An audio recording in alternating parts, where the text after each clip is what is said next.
My name is Joanne Whitfield. I am 65 years old, and for most of my life I managed the Whitfield Hotel, an $18 million property that my late husband and I built brick by brick. People once called me the quiet backbone of our family. Yet on the night of my daughter's wedding, that same silence was used against me in the cruelest way. I remember the ballroom lights casting gold on the crystal chandeliers, the air filled with music and champagne. Guests clapped as my daughter Marissa glided across the marble floor in her wedding gown. She looked radiant, confident, as though the world finally belonged to her. I wanted to feel proud, but my chest tightened with unease. Something darker was brewing behind her smile. When the band softened, her new husband Ethan took the microphone. He raised his glass high and announced that tonight was not just the celebration of their love, but the beginning of their new empire. Then his voice sharpened. He said the Whitfield Hotel, my hotel, was now their wedding gift. His words crashed against me like ice water. A ripple of whispers spread through the hall. Some guests clapped, thinking it was planned. But my body stiffened. My daughter's eyes found mine across the room. With a smile too sharp to be loving, she added, "Mother no longer has the strength to run it. She has become useless, and it is time we take responsibility."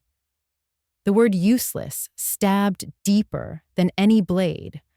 For a moment, forks froze above plates. Someone coughed uncomfortably. 150 guests turned toward me, waiting for a scene, waiting for me to defend myself or break down. But I did neither. I felt the weight of the silver key around my neck, the same key my husband pressed into my palm the day he died, telling me to guard not only the hotel, but also my dignity. In that instant, I remembered his words. I did not argue. I did not shout. I simply placed my napkin on the table, pushed back my chair, and rose to my feet. The silence that followed was louder than applause. I walked across the ballroom slowly, my heels tapping against the marble floor. The music faltered and died. Conversations ceased. I felt eyes burning into my back, some filled with pity, others with curiosity, a few with hidden delight. My daughter's laughter echoed behind me, hollow and triumphant. She believed she had won. But silence is not surrender. Silence is preparation. Once outside the heavy doors, I pulled my phone from my clutch and dialed a single number I had memorized for years. My voice was calm, steady, unshaken. "It's time," I said. That was all. No explanation was needed. I slipped the phone back into my bag and stood still under the night air. The hotel's garden lights glowed softly, brushing the edges of the fountain where I once taught Marissa to ride her bicycle. Memory and betrayal collided inside me, leaving a hollow ache, but also a rising clarity. Back in the ballroom, I heard muffled laughter and glasses clinking again. They thought I had retreated in shame. They thought I was defeated. What they did not know was that my silence had already set events in motion. An hour later, the doors to the hall opened once more. A tall man entered. His presence shifted the air. Conversations froze. Phones lowered. My daughter's face, once smug and untouchable, drained of color. Ethan's confident grin vanished, and I remained where I was, watching from the shadows of the corridor, the silver key cool against my skin. Because that man was not a stranger. He was my silent partner, and his arrival would turn their world upside down. I knew in that moment the story was no longer about humiliation. It was about revelation. It was about justice whispered rather than screamed. And so, while my daughter tried to strip me of everything I had built, I had chosen a different path. I let the silence carry me. I let the truth speak in my place. And as her jaw dropped in front of 150 stunned guests, I realized something powerful. Dignity is not lost when others call you useless. Dignity is only lost when you believe them. I did not believe her. When I was 22 years old, I married a man named Richard Whitfield. He was not rich, nor was he powerful, but he carried a vision that lit up even the darkest days. Richard believed that every town needed a place where travelers could feel at home, where laughter could echo in the hallways, where stories could be exchanged over warm bread and coffee. I believed in him, and because I did, I also believed in the dream. We did not begin with $18 million or even 18,000. We began with a small loan, a leaking roof, and our hands. The property was once an abandoned boarding house, 3 stories of peeling wallpaper and broken windows, standing like a wounded soldier at the edge of town. Most people saw decay. Richard saw potential. And I, though uncertain, chose to see it through his eyes. The first winter nearly broke us. The heating system groaned and failed, and guests complained about the cold. I remember sitting by the boiler with a blanket wrapped around me, reading manuals I barely understood, trying to coax warmth through old pipes. My fingers were raw, my body weary, yet every morning I greeted our first customers with a smile. Richard used to whisper, "Joanne, you are the soul of this place." His words stayed with me more than the fatigue ever did. There was a rhythm to those early years. He hammered nails and painted walls. I laundered sheets and cooked meals in a kitchen that smelled of onion and soap. Together, we polished floors until they gleamed. At night, we collapsed side by side on a mattress placed directly on the ground because we could not afford a bed frame. Yet even then, we laughed. We dreamed of chandeliers, of marble counters, of a lobby filled with fresh flowers.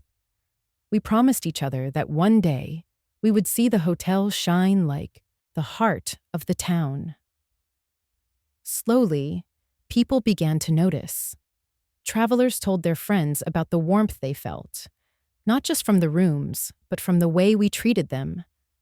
Locals stopped by for coffee and lingered in the lobby as if it were their second home.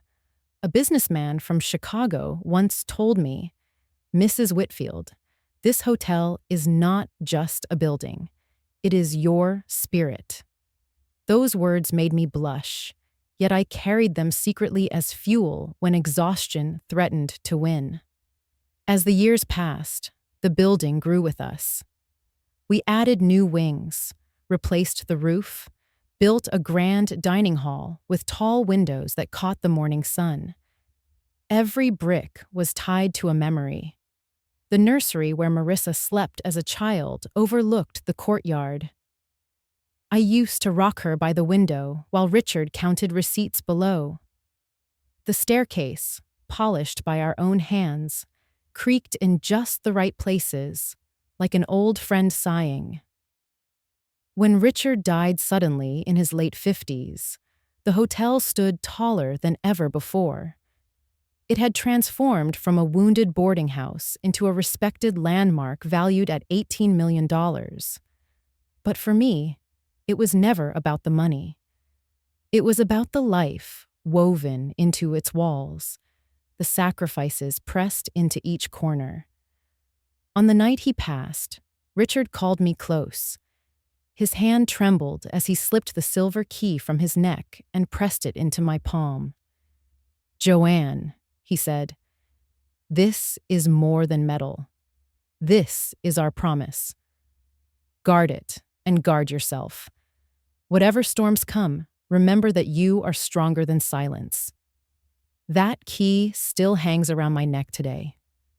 When Marissa mocked me in front of the wedding guests, calling me useless, the key pressed cold against my chest, as if reminding me of Richard's last words.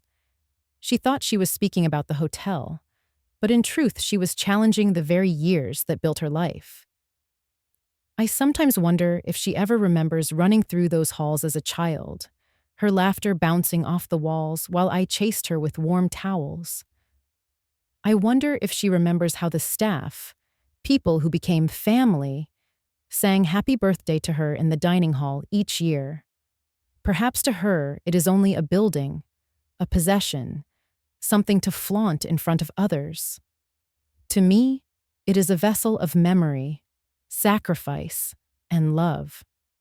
So when I tell you that the Whitfield Hotel is worth $18 million, understand this.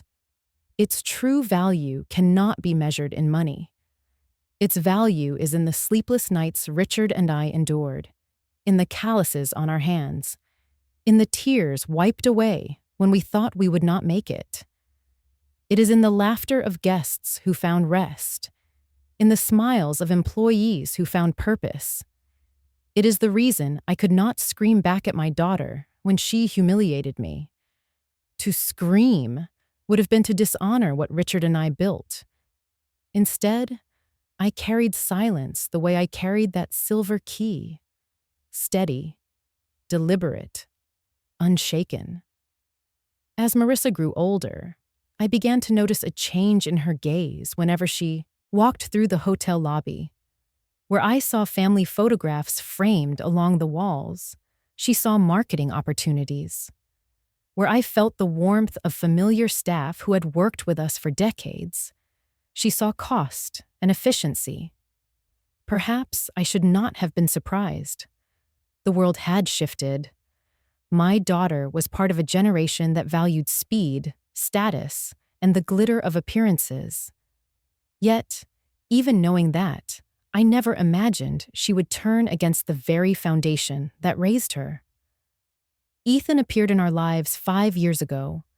Handsome, well-dressed, and eloquent, he charmed Marissa easily. He was the kind of man who could turn a compliment into a transaction without ever changing his tone. At first, I wanted to trust him. I wanted to believe that if Marissa loved him, then he must hold some good within. But the way his eyes lingered on the hotel building during their first visit together left me uneasy. He didn't look at it as a home. He looked at it like prey. I overheard their conversations sometimes, not because I tried to spy, but because they spoke too loudly in rooms where echoes traveled. They spoke of renovations, rebranding, and profit margins that seemed more like a conquest than a business plan. Marissa would say, "Imagine our names on the banners. The Whitfield legacy is old-fashioned. We could modernize it, make it shine in our image." Ethan would nod, adding, "Once your mother steps aside, this place will double in value. People trust young energy, not old traditions." The words cut, but I swallowed them quietly. I never corrected them, never told them that the value of the hotel was not in banners or modern decor, but in the trust of guests who returned year after year because they felt at home. One evening, I found Marissa standing by the grand staircase, her fingers running along the polished wood Richard and I had once sanded with our bare hands. She looked at me and said, "Mother, you should consider retiring soon. You're tired, aren't you?" I answered carefully, "Tired is not the same as finished." She rolled her eyes. "This hotel is too much for you now. Ethan and I can handle it. Think about it. Guests would rather see vibrant young faces than someone clinging to the past." I smiled faintly, though it hurt. "The past built this hotel," I told her. She shrugged, as if my words were no more than dust floating in the sunlight. That was when I realized how far we had drifted.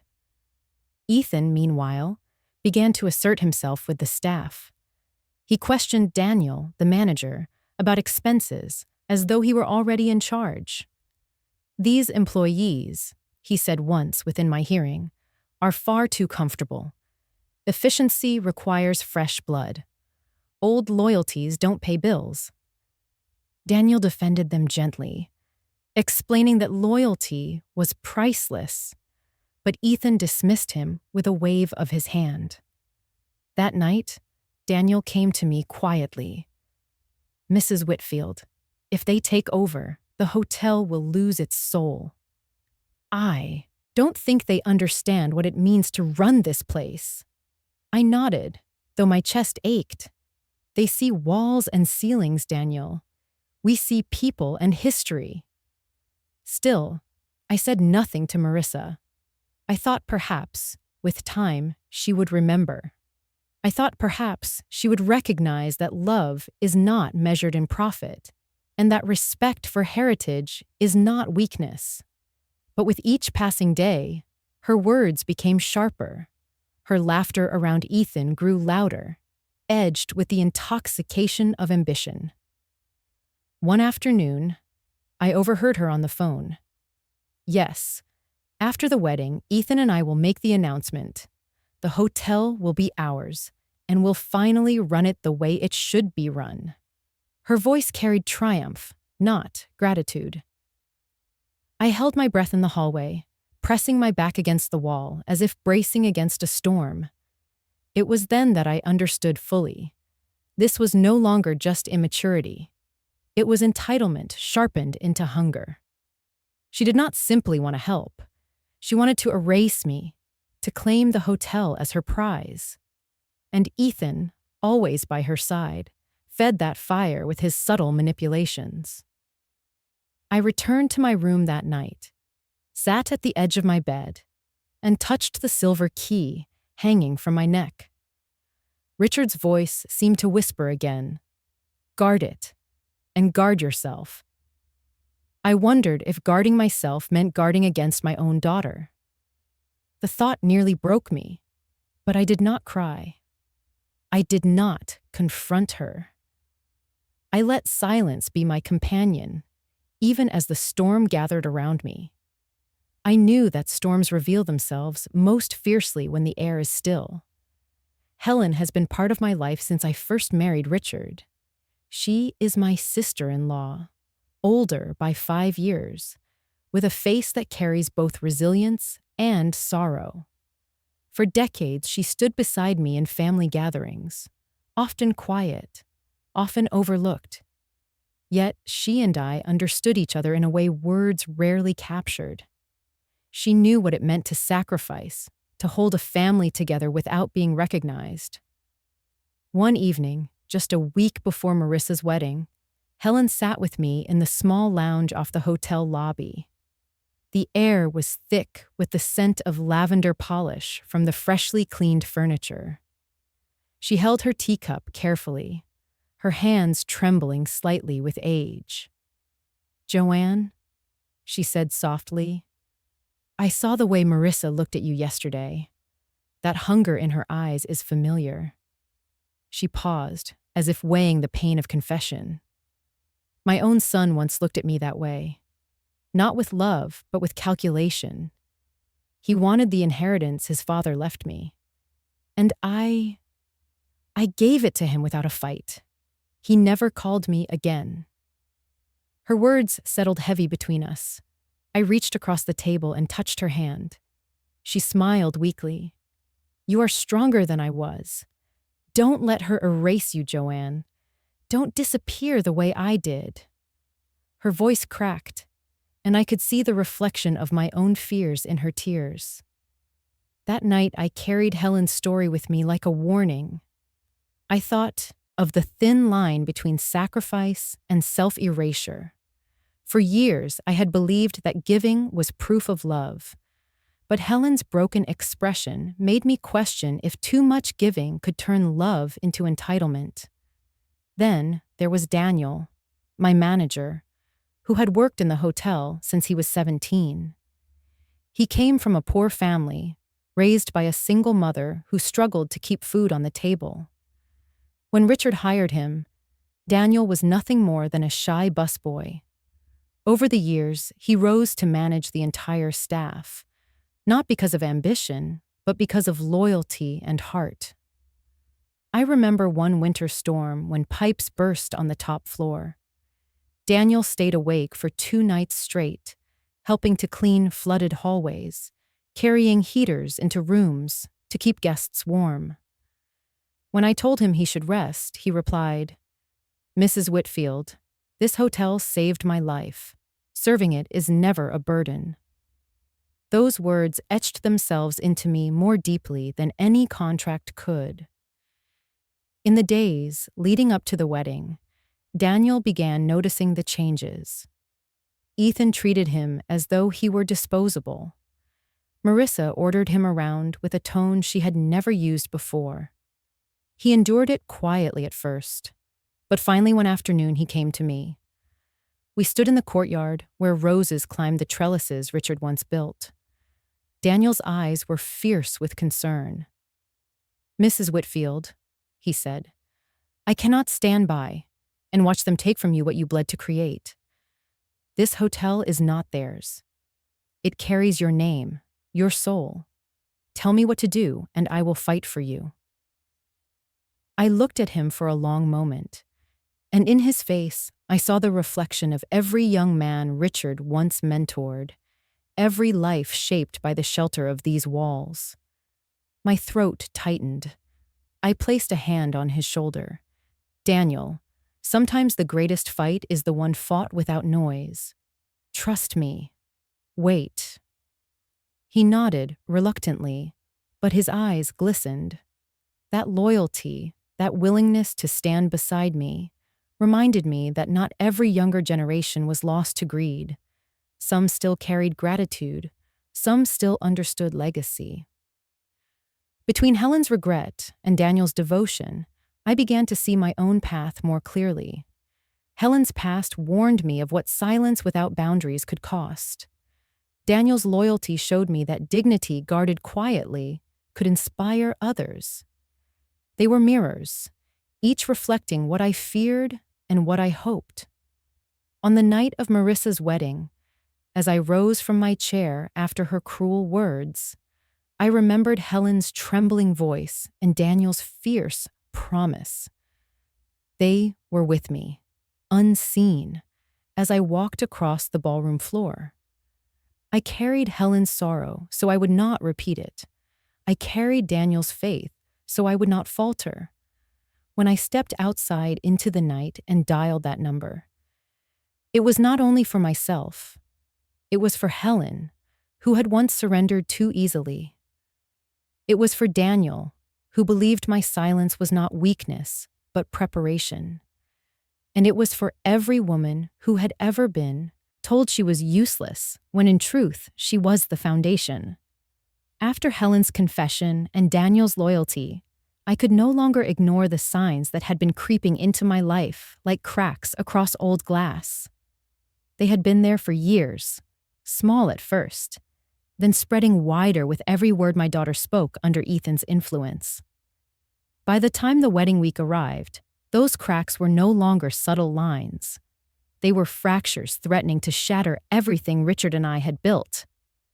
It began with simple comments.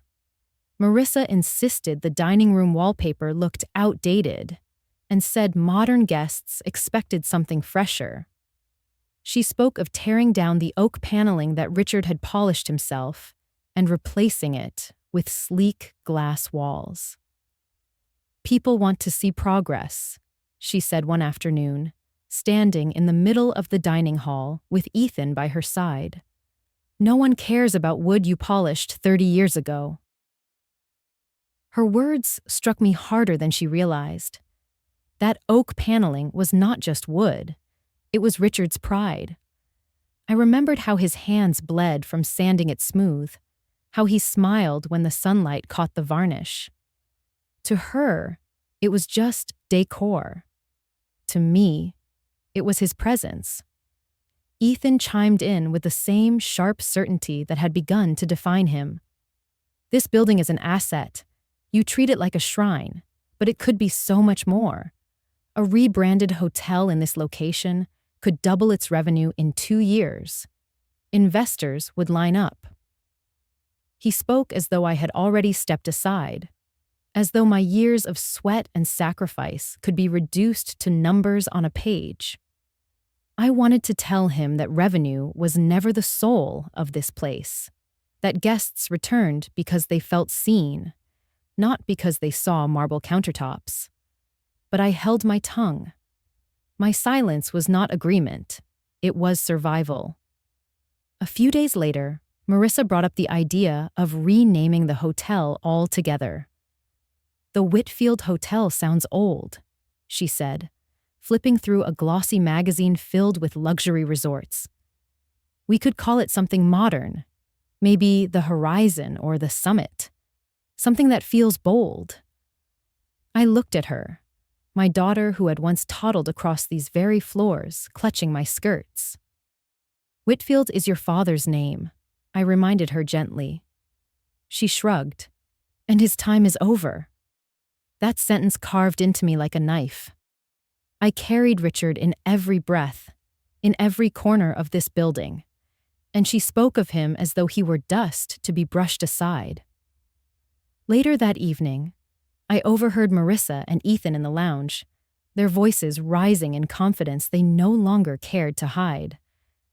"After the wedding, it will be ours," Ethan said. "Your mother won't fight. She doesn't have it in her." Marissa laughed, a sharp sound that twisted my stomach. "She's too old, too sentimental. She'll hand over the keys just to keep peace." I pressed my back against the wall outside the lounge, my palms trembling against the cool plaster. They thought my silence meant surrender. They did not know silence could also be a weapon waiting for the right moment. Still, their words left bruises. I returned to my room and sat by the window overlooking the courtyard. The roses Richard planted years ago swayed in the evening breeze, their petals bright against the dark. I touched the silver key around my neck, grounding myself in its weight. It reminded me that I was not powerless, no matter how loudly my daughter claimed otherwise. The cracks widened when Ethan confronted Daniel in front of the staff. I entered the kitchen just in time to hear him say, "From now on, expenses need to be justified to me directly. Efficiency is the future, not loyalty." Daniel's jaw tightened, but he answered with measured respect. "Mr. Whitfield, this hotel runs on trust. Cut corners on people and you cut the soul from the business." Ethan scoffed. "Soul doesn't pay bills." I saw the staff exchange uneasy glances. They had served this hotel for decades, some longer than Marissa had been alive, and now they were treated as disposable. My chest ached with anger, but again, I remained silent. If I erupted, I would only confirm Ethan's narrative that I was emotional and unfit. That night, Helen found me sitting alone in the lounge. She touched my shoulder gently. "Joanne," she whispered, "these cracks will only grow. Do not let them break you before the storm arrives." I nodded, though words caught in my throat. The truth was clear now. Marissa and Ethan were no longer just careless children dreaming of grandeur. They were architects of a takeover, chiseling away at the foundation until nothing of me remained. But I had lived long enough to know that cracks can do more than destroy. They can also reveal where the light gets in. And I intended to wait for that light. The night before the wedding, the hotel felt different. The corridors were quiet, yet the silence was thick, as if the walls themselves were holding their breath. Guests from out of town had already filled the rooms, their laughter echoing faintly through the halls. But beneath the sound of celebration, I sensed something heavier, something waiting to fall.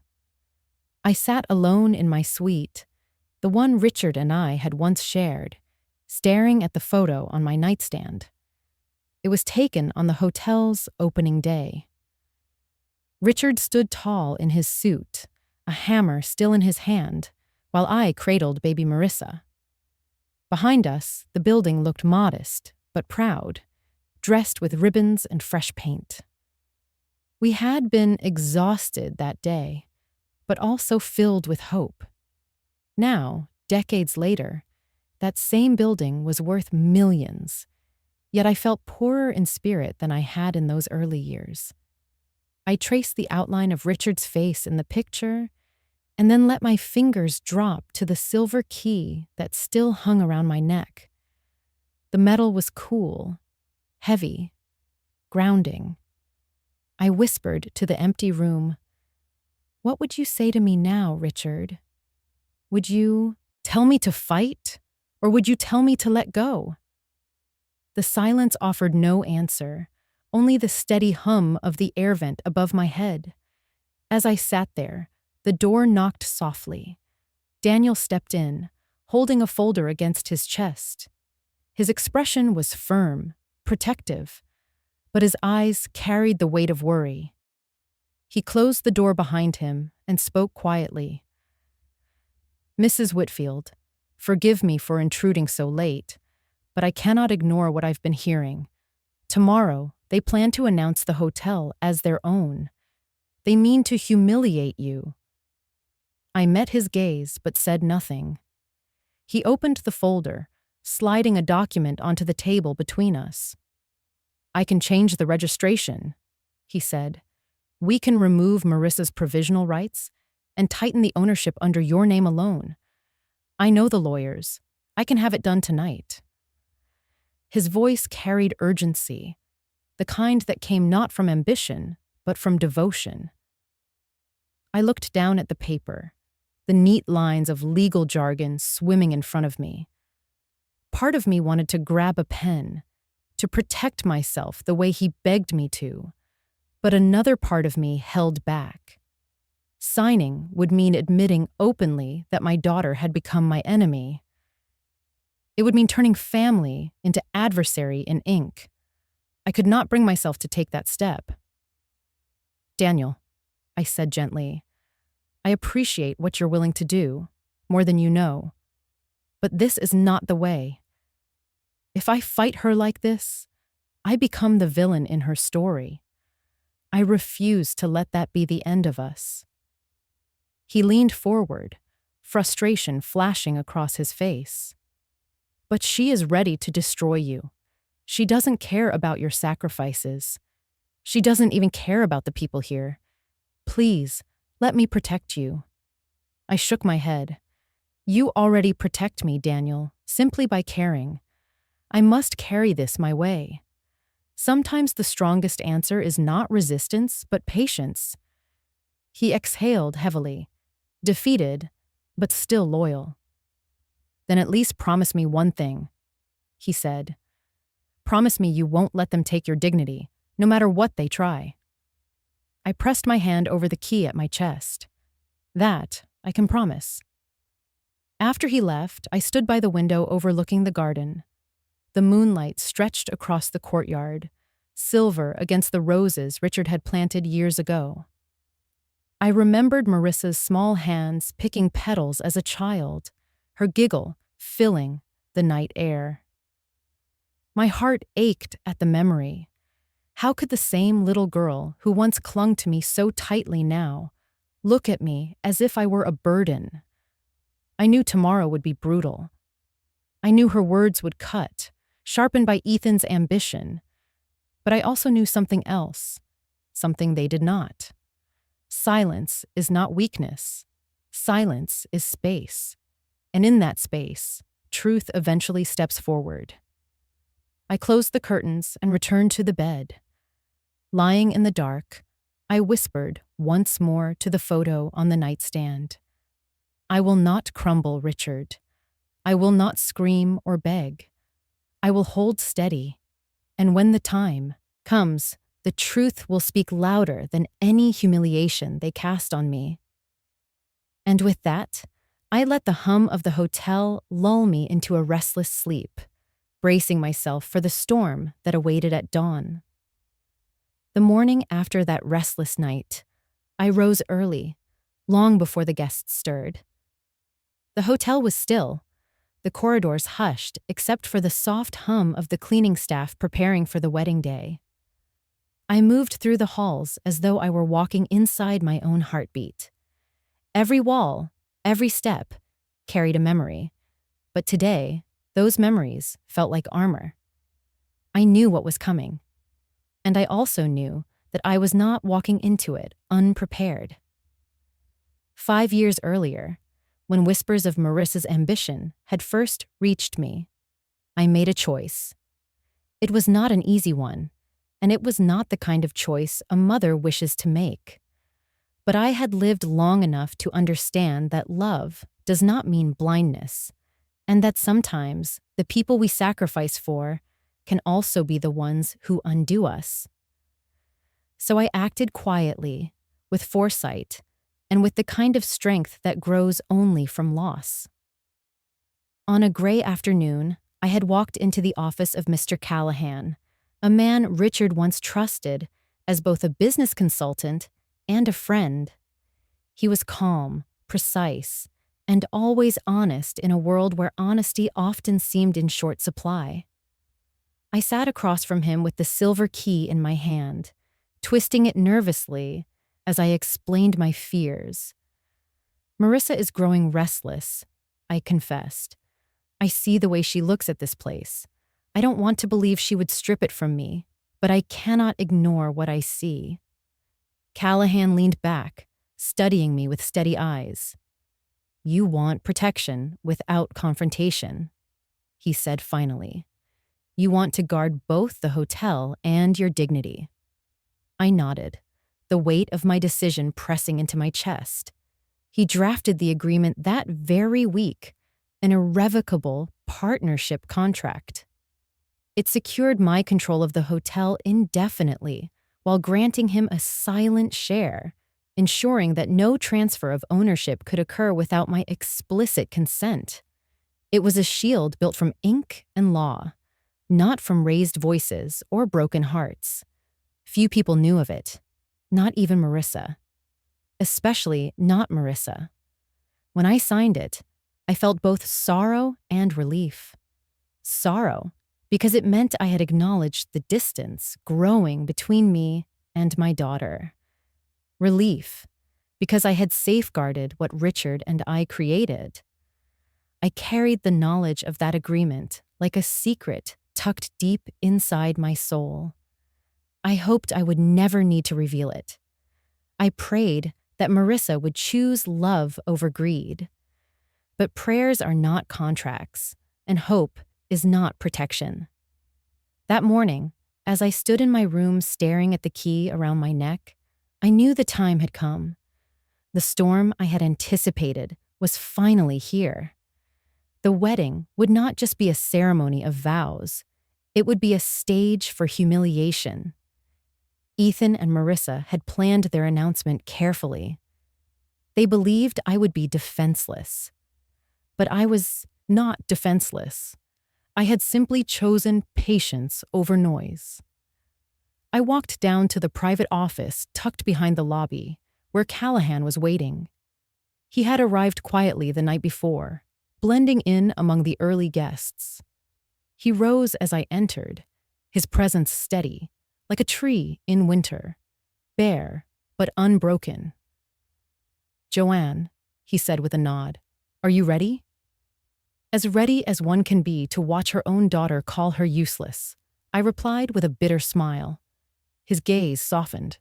"Painful truths can still end in dignity. You've carried this plan with grace. Now let it carry you." I sat across from him, my hands folded in my lap. "Do you think she'll ever forgive me when she learns the truth?" Callahan paused, choosing his words carefully. "Forgiveness may not be in her power right now, but survival is in yours. You are not taking from her, Joanne. You are preserving what was always yours. There is no shame in that." His words settled in me like stones at the bottom of a river, heavy but grounding. I closed my eyes for a moment, remembering Richard's last breath, his trembling hand pressing the key into mine. "Guard it, and guard yourself." I had not failed him. By the time I returned to my suite, the sun had risen high, spilling light across the garden. Guests were arriving in clusters, their chatter floating through the windows. Laughter, excitement, the fragrance of roses. All of it was a perfect disguise for the battle that would soon unfold.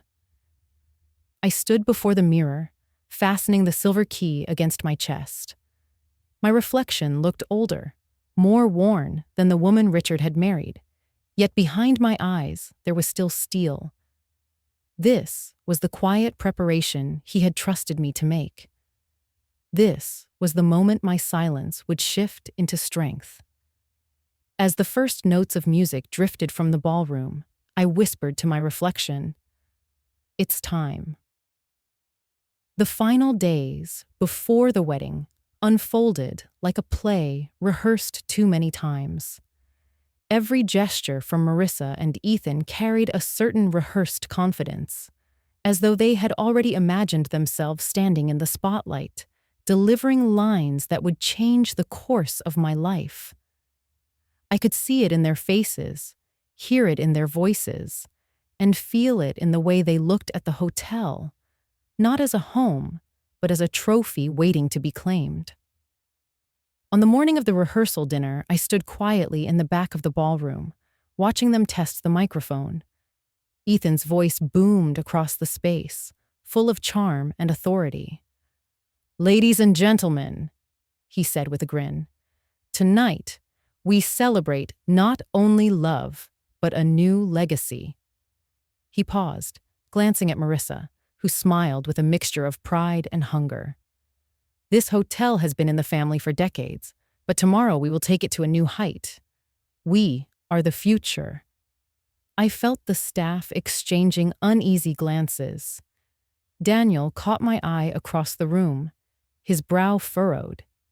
He did not need words to tell me what he thought. His loyalty was written in his expression. I gave him the faintest shake of my head, signaling patience.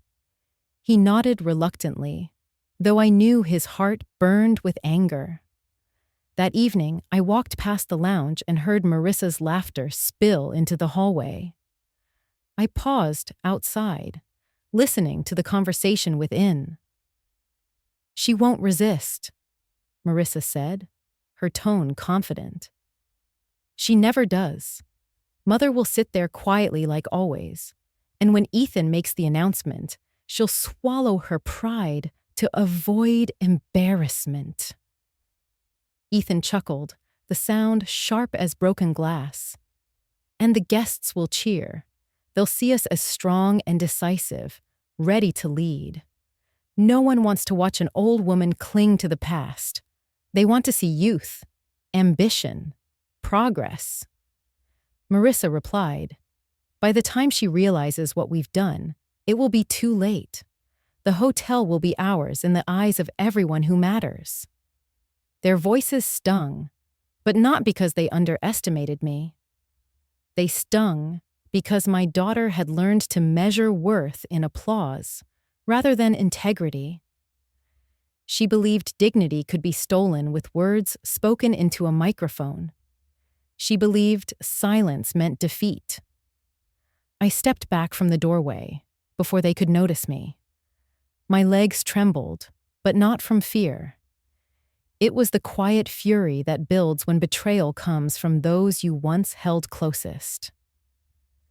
I returned to my suite, closed the door behind me, and leaned against it, breathing slowly until my body steadied. I sat at my desk, opened my journal, and began to write.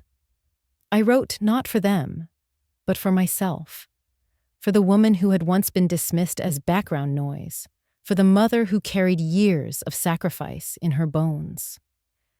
"They believe silence is surrender," I wrote, "but silence can also be a mirror.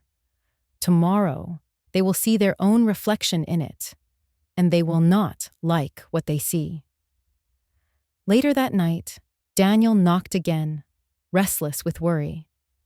"Mrs. Whitfield," he said, "I heard them. They are ready to shame you in front of everyone. Please allow me to confront them before it happens." I placed a hand gently on his arm. "No, Daniel. Let them speak. Let them reveal themselves. Truth needs no defense, only time. My silence will be the loudest answer." He shook his head, torn between frustration and respect. "I don't know how you stay so calm." I smiled faintly. Calm is not the absence of pain. It is the choice not to let pain dictate my voice. When he left, I sat by the window, watching the city lights flicker against the night sky. Tomorrow, before 150 guests, my daughter would try to strip me of everything I had built. But she did not know the strength that silence carried. She did not know the preparation hidden beneath it. As I held the silver key between my fingers, I whispered again to Richard's memory. They think they are building a future on my silence. What they do not understand is that my silence is building the stage for their own downfall. The night stretched on, heavy with anticipation, but within me, a steady resolve anchored deep. The cracks had widened into chasms. The storm clouds gathered above, yet I no longer felt fragile. I felt ready. The morning of the wedding arrived cloaked in sunlight, bright and deceiving. From the window of my suite, I watched as florists bustled across the courtyard, their arms filled with roses and lilies.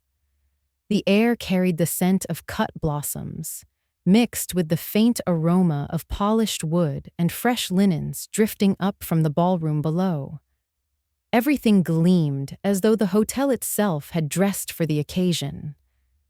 Guests arrived in streams, their laughter echoing through the entrance hall, their shoes clicking against marble that Richard and I had once scrubbed with our own hands. I walked through the lobby slowly, pausing to greet people who had come from near and far. Old friends shook my hand warmly. Staff members nodded with quiet respect. But beneath their smiles, I sensed the tension. They had heard whispers of what Marissa and Ethan intended. Their eyes lingered on me, searching for assurance. I offered them none, only a calm nod, because I knew words would not serve me now. Silence was my armor. The ballroom was a vision of grandeur, dressed in gold and ivory. Chandeliers shimmered like frozen waterfalls above tables, lined with crystal glasses and gleaming silverware.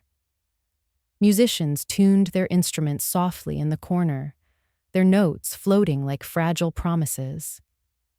Guests filled the seats, their voices blending into a hum that carried both excitement and curiosity. Then the music swelled, and Marissa entered. My daughter moved through the aisle like royalty, her white gown trailing behind her, her smile dazzling under the chandeliers. Gasps and applause erupted, and I felt a pang in my chest.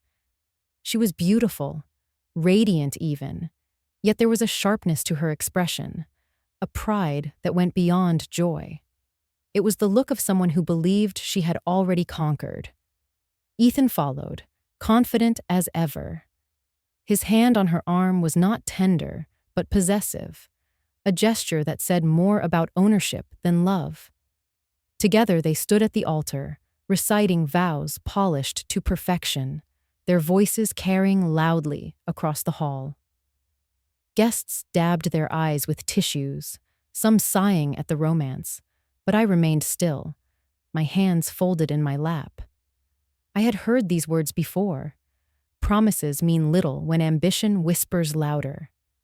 When the ceremony ended, applause thundered through the room. Glasses clinked, music lifted, and waiters began serving champagne. Laughter rippled across the tables. The celebration seemed flawless, but beneath its glitter lay the weight of what was to come. I sat at the head table, the silver key resting cold against my chest. My fingers brushed it occasionally, grounding me as I listened to the rhythm of forks against plates, the rise and fall of conversations. Around me, the room swirled with joy, yet my heart carried the steady beat of anticipation. I knew this beauty was only a curtain. Behind it, betrayal waited. Across the table, Marissa leaned close to Ethan, whispering in his ear before breaking into laughter. She glanced at me briefly, her eyes sharp, almost daring. I met her gaze without flinching. For a fleeting moment, her smile faltered, then returned brighter, as if she had convinced herself of her victory once again. The musicians played a waltz, and couples filled the dance floor. I watched as Marissa and Ethan glided among them, admired by all. They looked like the perfect pair, the kind who could charm any crowd. But perfection, I knew, was fragile. I had seen how easily a polished surface could crack. Helen approached me quietly, her presence a comfort amid the noise. She placed a hand on my shoulder and whispered, "Hold steady, Joanne. Whatever they try, remember who you are." I nodded, unable to speak. My throat ached with both gratitude and sorrow. Nearby, Daniel moved among the staff, ensuring everything ran smoothly. His eyes met mine briefly, and I saw the question there. "Are you ready?" I gave him the smallest nod. He straightened, his expression firm, as though my silent assurance had steadied him too. As the evening deepened, the ballroom grew louder, filled with clinking glasses and bursts of laughter. Yet I felt a hush inside me, a stillness sharper than the noise. I knew the announcement was coming. I could feel it in the way Ethan tapped his glass, the way Marissa's smile widened, the way the crowd leaned forward expectantly. I sat straighter, smoothing the napkin in my lap. The key pressed firmly against my chest, as though Richard himself stood beside me. Around me, celebrations swirled like a storm preparing to break. I inhaled deeply, steady and deliberate. Because the wedding had begun, yes. But so had the reckoning. The moment I had dreaded arrived, not with thunder, but with the sharp, deliberate tap of a spoon against glass. The ballroom fell quiet, the chatter dimming like candles snuffed in the dark. Every eye turned toward Ethan, who stood tall at the head of the room, his arm draped around Marissa's waist. His smile was wide, practiced, the kind that comes from a man who believes he has already won. "Ladies and gentlemen," he began, his voice booming through the microphone, "thank you for joining us tonight to celebrate not only the union of love, but also the promise of a greater future." Applause followed, polite and expectant. I sat perfectly still, my hands folded, my heart steady in my chest. Ethan continued, his words laced with confidence. "When I first met Marissa, she told me stories of this hotel, of the years her parents poured into building it, of the sacrifices they made to turn it into the crown jewel of this city. It is more than a building. It is a legacy." He paused for effect, his eyes sweeping the crowd. "And as of today, that legacy passes on to us." The room stirred. A murmur rippled through the guests. Some clapped instinctively, others glanced at me, their expressions uncertain. I kept my gaze steady, my face calm, though inside my chest I felt the weight of betrayal pressing hard. Marissa leaned into the microphone next, her voice soft but sharp. "My mother has carried this hotel on her shoulders for decades, but the time has come for her to rest, to step aside, to let the next generation carry the torch. Tonight, we are proud to announce that the Whitfield Hotel, our $18 million inheritance, will now belong to us. We will lead it into a future filled with innovation, beauty, and prosperity." Applause erupted again, louder this time. Some guests rose to their feet, cheering, swept away by the grandeur of her words. Others sat frozen, their eyes darting between the stage and my table. I did not move. I did not rise. My silence filled the space where outrage might have lived. My daughter's voice echoed in my ears. The time has come for her to rest. Rest, she had said, as though my worth expired with age. Ethan raised his glass high. To the new Whitfield legacy. To the new legacy! Voices echoed, a chorus of blind faith. But Daniel did not clap.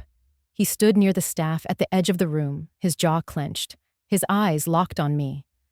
Helen, seated a few tables away, lowered her head into her hands. She could not watch. I sat in the storm of applause, my silence sharper than any protest. And for a fleeting moment, Marissa's eyes flicked toward me. Her smile faltered, just slightly, at the calmness she found there. She had expected tears, or anger, or a scene to validate her claim.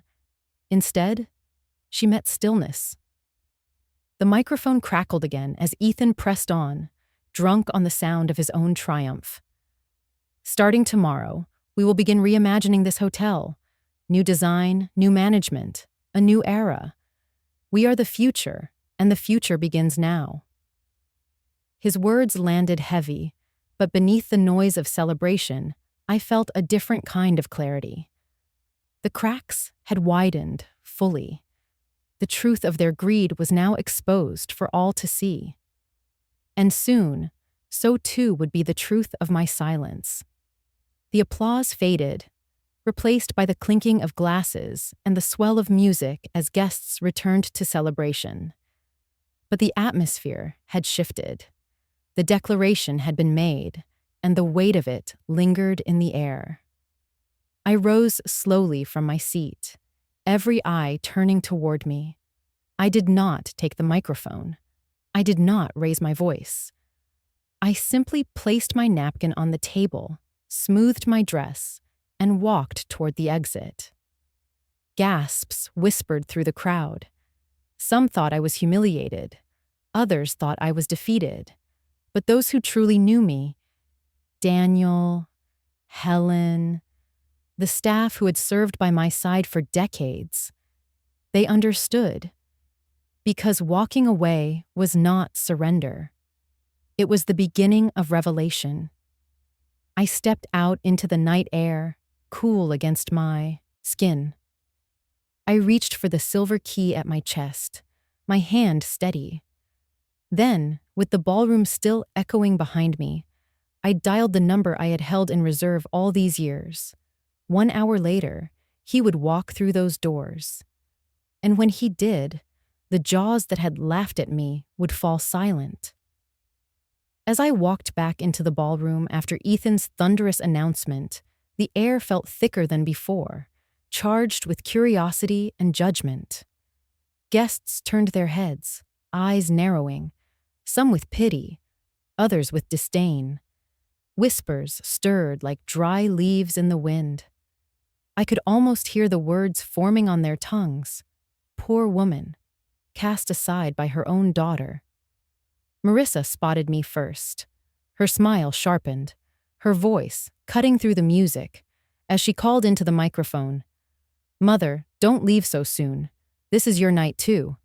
After all, without you, none of this would exist." Her tone carried sweetness, but the undercurrent was sharp as glass. All eyes swung toward me. I froze in the center of the room, the chandeliers spilling golden light down my face. For a moment, silence pressed in like a hand on my throat. Then Ethan, emboldened by her performance, added, "Yes, stay, Joanne.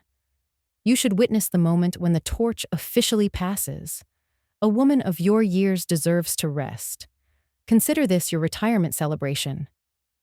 Laughter rippled through the crowd. It was polite at first, then bolder, as if people sought permission in their chuckles. My skin burned. I stood rooted, feeling the weight of humiliation pressing into my chest. They wanted a reaction. They wanted me to crumble, to fight, to defend myself in front of 150 witnesses. I gave them none. I walked forward, my heels clicking softly against the marble floor, the sound almost drowned by murmurs. When I reached the head table, Marissa stepped aside, handing me the microphone with a smile too wide, too polished.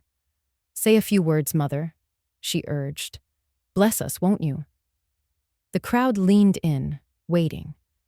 My fingers brushed the cold metal of the microphone, but I did not lift it.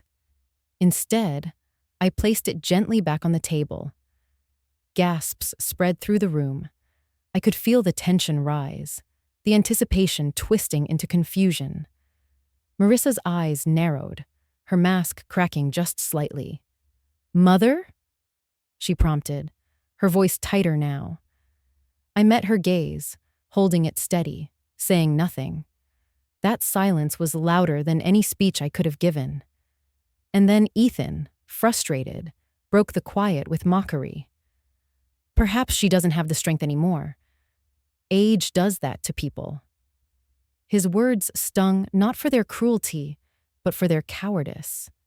He wanted to paint me as frail, unworthy. The humiliation was complete. Laughter rose again, though uneven this time. Some guests looked away, uncomfortable, but many watched with hungry eyes. I felt stripped bare, my sacrifices erased, my dignity placed on trial in the middle of the ballroom I had built. Helen rose halfway from her seat, her face pale, but I shook my head gently. She sank back down, tears glistening in her eyes. Daniel clenched his fists near the staff, fury written across his features, but he too held back, respecting my choice. I stood in that storm of ridicule, my silence a shield. I thought of Richard's hands polishing oak, of nights spent counting pennies to pay the staff, of Marissa's laughter as a child echoing through the hallways. Those memories rose like anchors, keeping me steady when every eye tried to drag me down. And then, slowly, deliberately, I turned away. I left the head table, left the microphone untouched, and walked the length of the ballroom. Whispers chased me like shadows. Some called my name softly, others scoffed, but I kept walking. My hand rested on the silver key at my chest, hidden beneath the folds of my dress. At the door, I paused. I looked back once, not at Marissa, not at Ethan, but at the hotel itself. At the chandeliers, the roses on the tables, the staff who still stood with loyalty etched in their eyes. I gave them the smallest nod, then stepped out into the night. The humiliation had been public, yes. They had stripped me with words and laughter. But humiliation is not the same as defeat. As the doors closed behind me, I felt the night air cool against my face, steadying my breath. My fingers curled around the phone in my purse. It was time to make the call. The door closed behind me, muffling the music, the laughter, the clinking of glasses. For a moment, I stood in the corridor alone, the weight of humiliation still heavy on my shoulders. My chest rose and fell, each breath deliberate, each exhale slower than the last. The sting of their words still echoed, but something within me had shifted.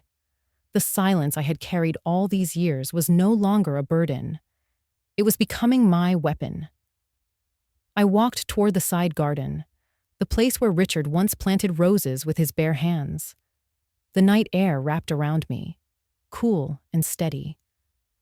Above, the moon hung low, casting silver light across the courtyard. I reached the stone bench near the fountain and lowered myself onto it slowly, my body aching from the tension I had held inside. For the first time in hours, I allowed myself to feel everything fully. the laughter, the whispers. The way Ethan's words had cut me down as though I were nothing more than an old woman who had overstayed her welcome. The way Marissa had looked at me, not as her mother, but as an obstacle. I touched the key at my chest, pressing the cool metal hard against my palm until it almost hurt. That pain grounded me. It reminded me of Richard's last night alive, when he pressed the same key into my hand. "Guard it, Joanne. Guard yourself." His voice returned to me with such clarity that tears welled in my eyes. I let them fall. I did not wipe them away. They slid down my cheeks, warm and slow, carrying years of unspoken grief. I whispered into the night, "Richard, they think I am finished. They think silence means surrender. But I know now, it means waiting." My phone lay in my purse beside me. I did not reach for it immediately. Instead, I sat in the stillness, letting the fountain's gentle trickle soothe my racing heart. Time slowed here. Every detail felt sharper. The way the roses swayed gently in the breeze, the way the marble bench cooled beneath me, the way my breath fogged faintly in the night air. This was the pivot, the moment between humiliation and revelation. I could feel it stretching out before me, delicate but unbreakable. If I moved too fast, I would miss its power. If I lingered too long, the chance for justice would slip away. I thought of Marissa as a little girl chasing butterflies across this same courtyard, her hands sticky with melted ice cream. I remembered her laughter, the way she once ran into my arms without hesitation. And then I thought of her tonight, standing before 150 guests, her voice cold and triumphant, stripping me of dignity as though it were her right. The distance between those two versions of my daughter broke something in me, yet it also built something else, a steel resolve, quiet but unshakable. Finally, I opened my purse and took out the phone. My hands did not tremble. I scrolled to the number I had memorized years ago, the one I prayed I would never have to dial. Callahan, my silent partner. The man who had helped me secure the contract that made this hotel untouchable. I pressed the button, but did not lift the phone to my ear yet. Instead, I closed my eyes and inhaled deeply, savoring the pause before everything changed. I could almost hear Richard's voice again, low and steady. "Wait until the right moment, Joanne. Then act without fear." My thumb hovered over the call icon, but I let the silence stretch. This was my moment to gather not only courage, but clarity. I thought of Helen's trembling voice, warning me not to vanish as she had.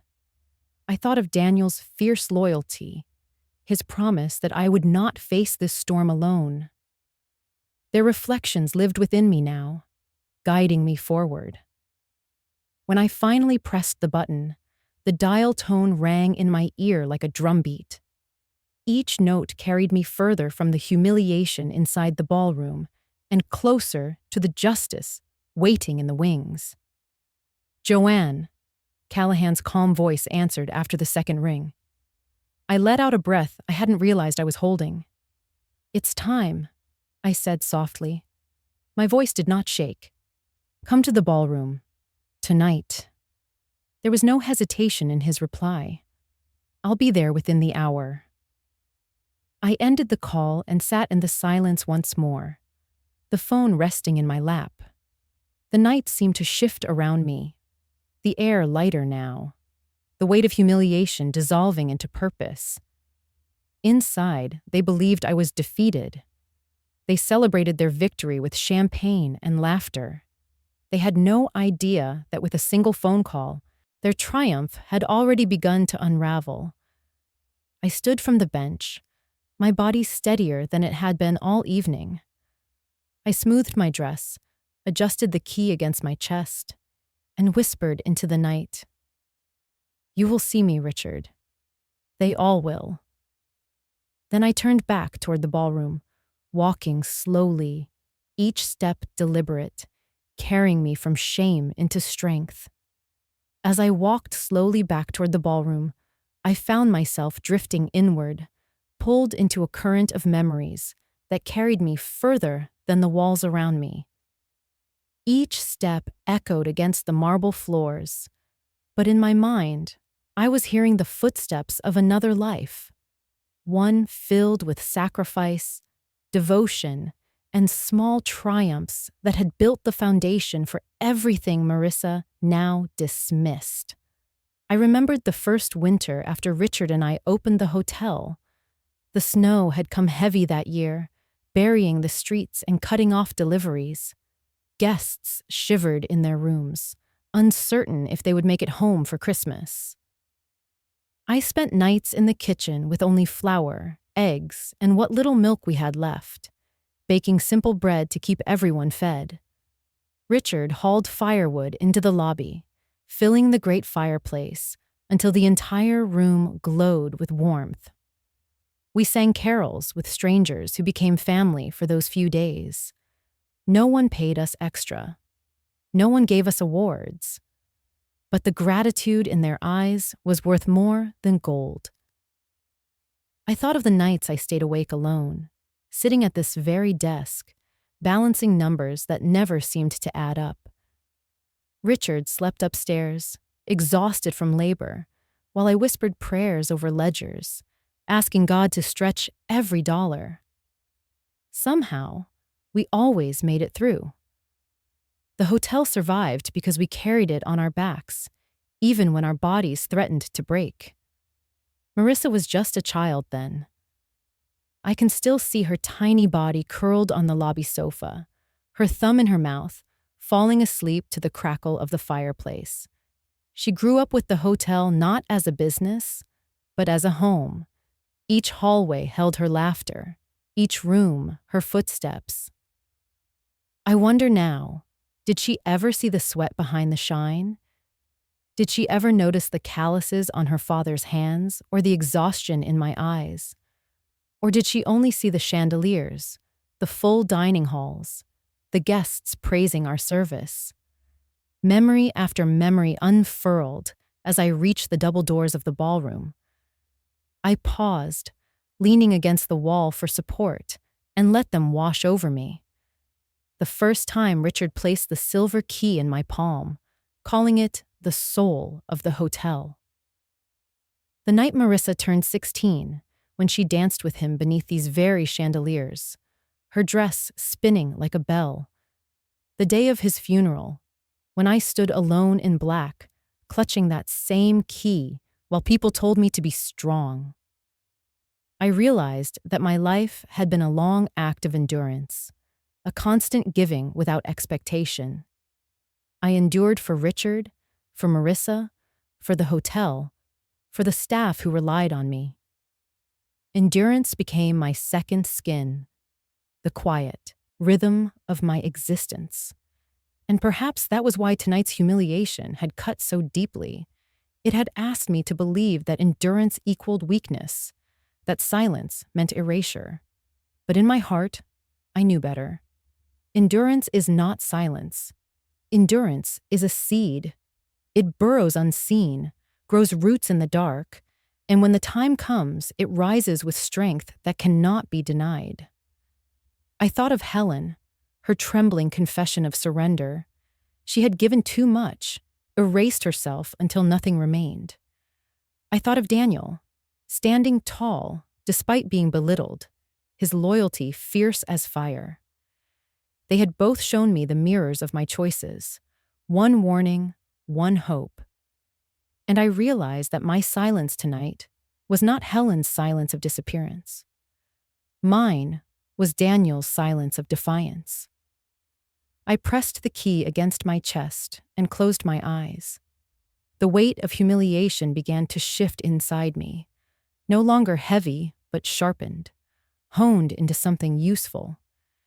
I could carry it not as shame, but as proof of what they had tried to take, proof of what I still held.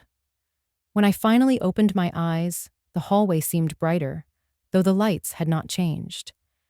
Perhaps it was simply the clarity settling in me. I was not here to fight my daughter in public. I was not here to match Ethan's arrogance with anger. I was here to reveal truth, and truth I knew could cut deeper than any insult. I thought again of Richard's voice, that final echo of trust. Guard it, Joanne. Guard yourself. I whispered back to him now, standing outside the doors that separated me from the guests, from the laughter, from the betrayal. I have guarded it, Richard, and tonight they will finally see. I straightened, smoothing the front of my dress. Inside, the celebration roared on, oblivious to the storm about to break. But in this moment of recollection, I felt calm, almost tender, because I knew where I had come from, and I knew what I carried. They could humiliate me, strip me with words, but they could not erase the decades that lived inside my bones. And when the stranger I had summoned walked into that ballroom, carrying the contract they knew nothing about, the silence, the ballroom doors opened with a sudden hush, as though the very air paused to take notice. I turned my head slowly, my hands folded neatly in my lap, and saw him step inside. Callahan, steady, deliberate, his presence quiet but commanding. He wore no arrogance, no bravado, only calm certainty. Guests shifted uneasily in their chairs, sensing a disruption in the performance Ethan and Marissa had so carefully staged. Marissa's smile faltered for the briefest moment, then returned, strained at the edges. Ethan leaned toward her, whispering quickly, his eyes darting toward Callahan. They had not expected this. That was their first mistake. Callahan did not rush. He walked the length of the ballroom with measured steps, the sound of his shoes against the marble echoing louder than the music that had stuttered to silence. When he reached my side, he bowed his head slightly, a gesture of respect that did not need words.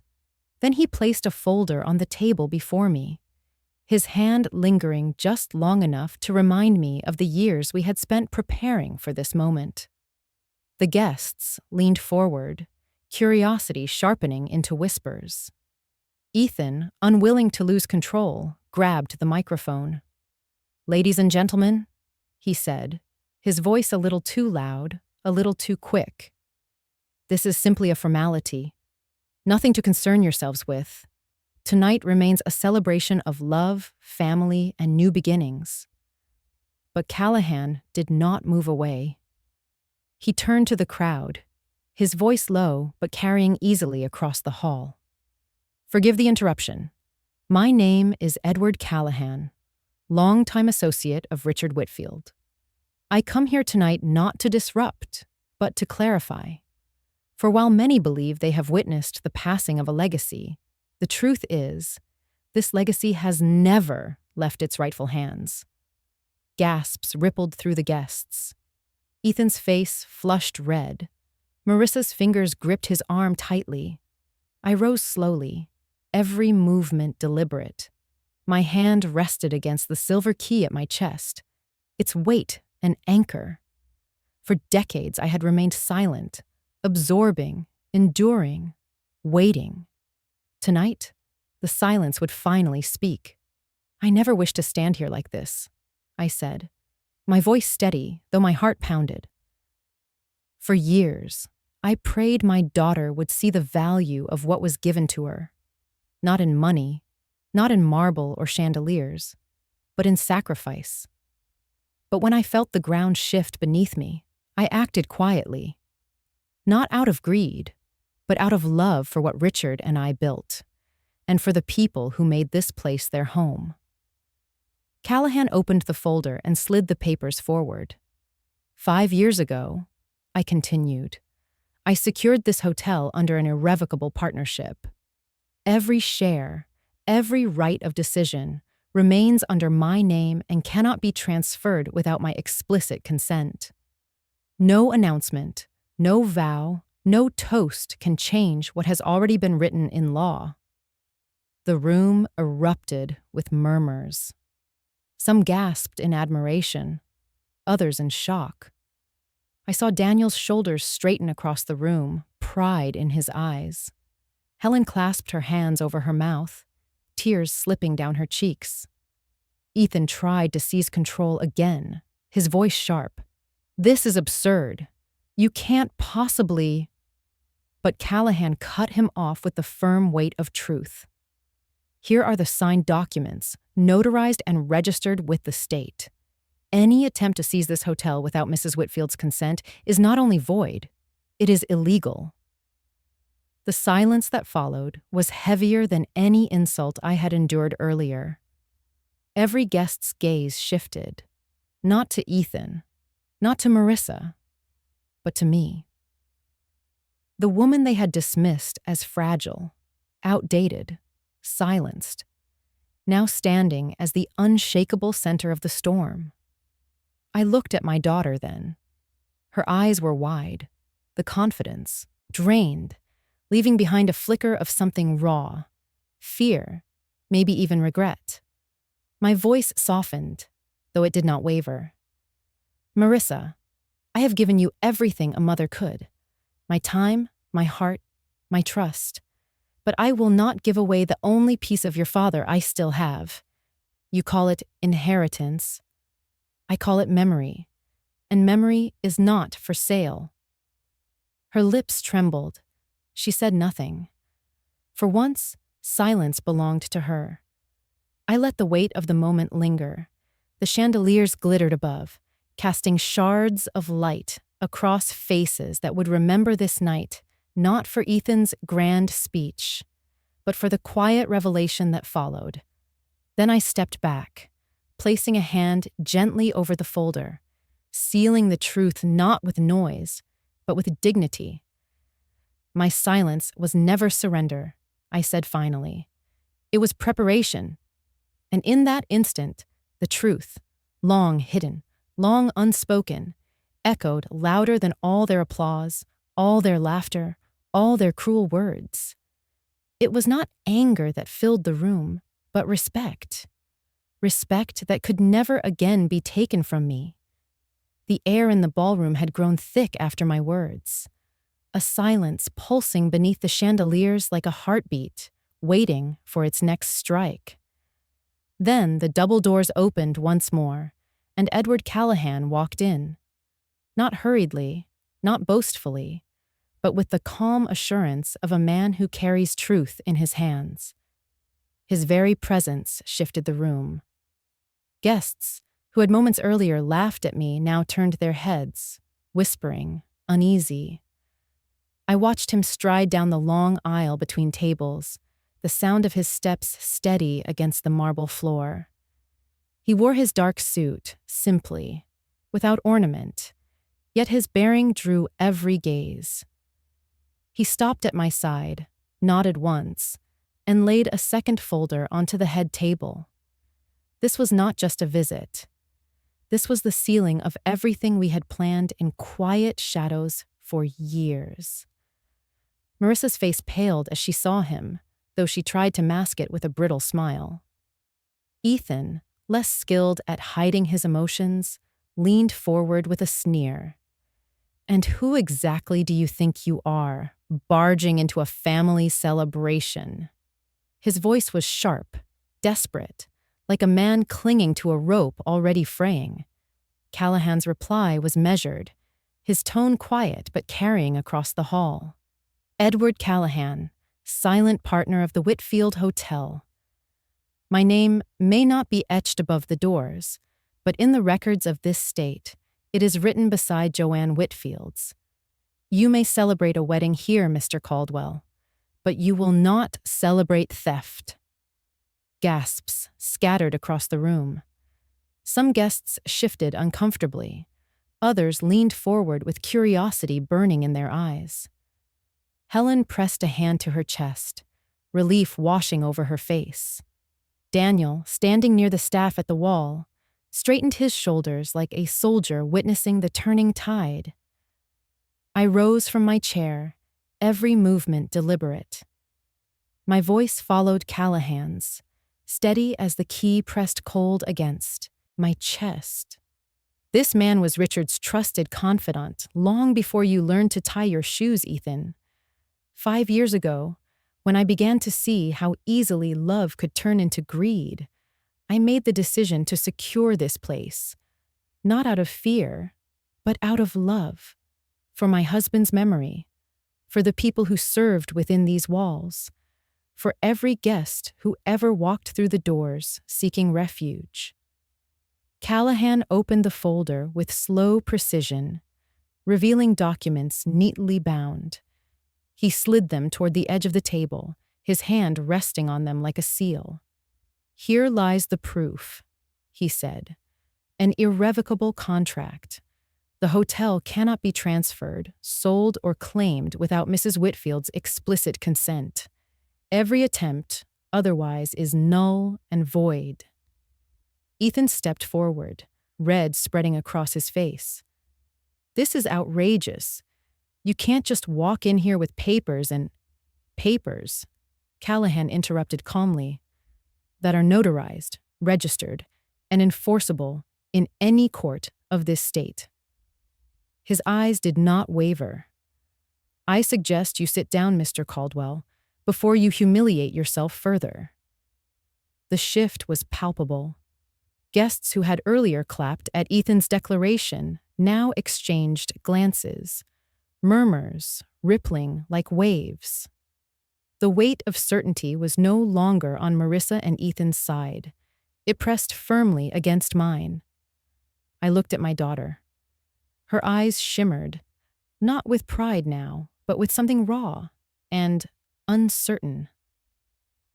For a fleeting second, she looked like the child who once clutched my skirts, lost and afraid.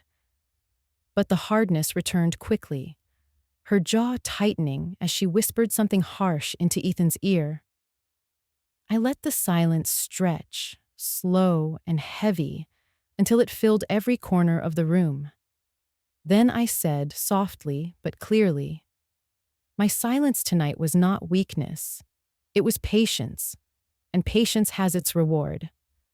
The chandeliers seemed to glitter brighter, as if echoing the moment. Daniel lowered his head slightly, his lips curving in a faint smile of triumph. Helen dabbed at her tears, whispering words I could not hear.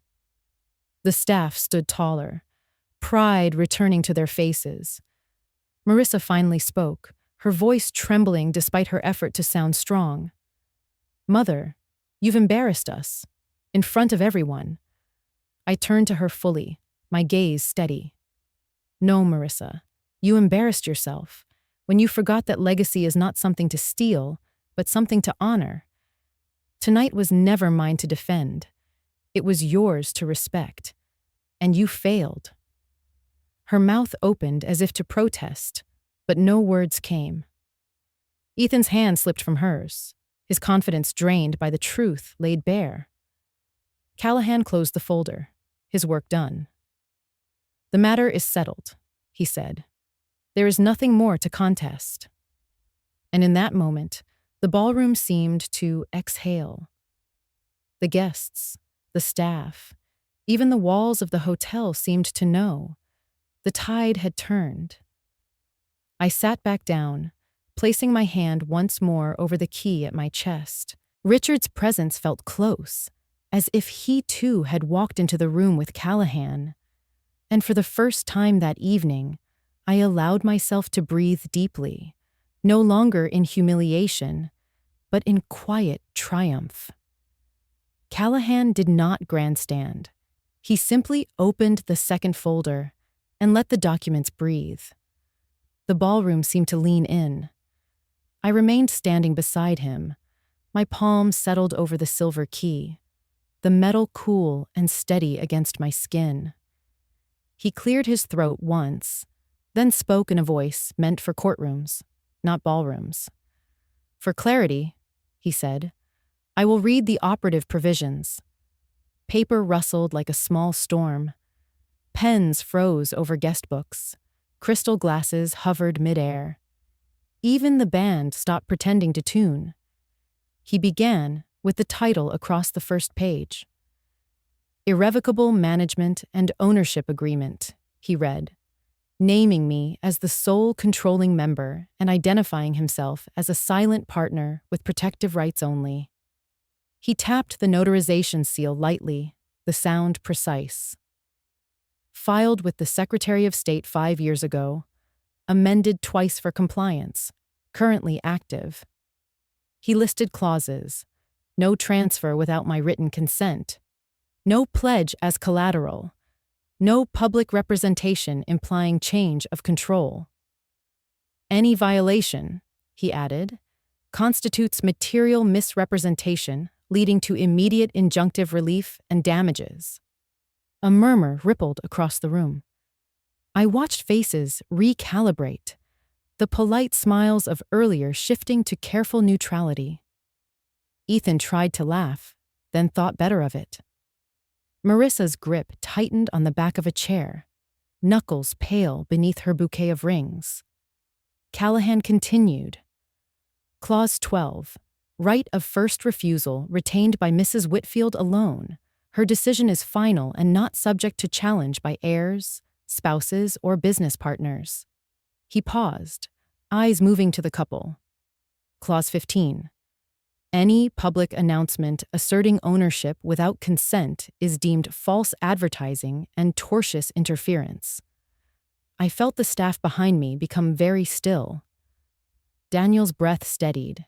Helen dabbed her eyes without looking away. The chandeliers reflected in the polished table like small suns. I lifted my chin and faced the guests. I did not prepare this to win an argument, I said quietly. I prepared it so the people who rely on this place would never fear its doors closing because someone mistook legacy for leverage. My words needed no flourish.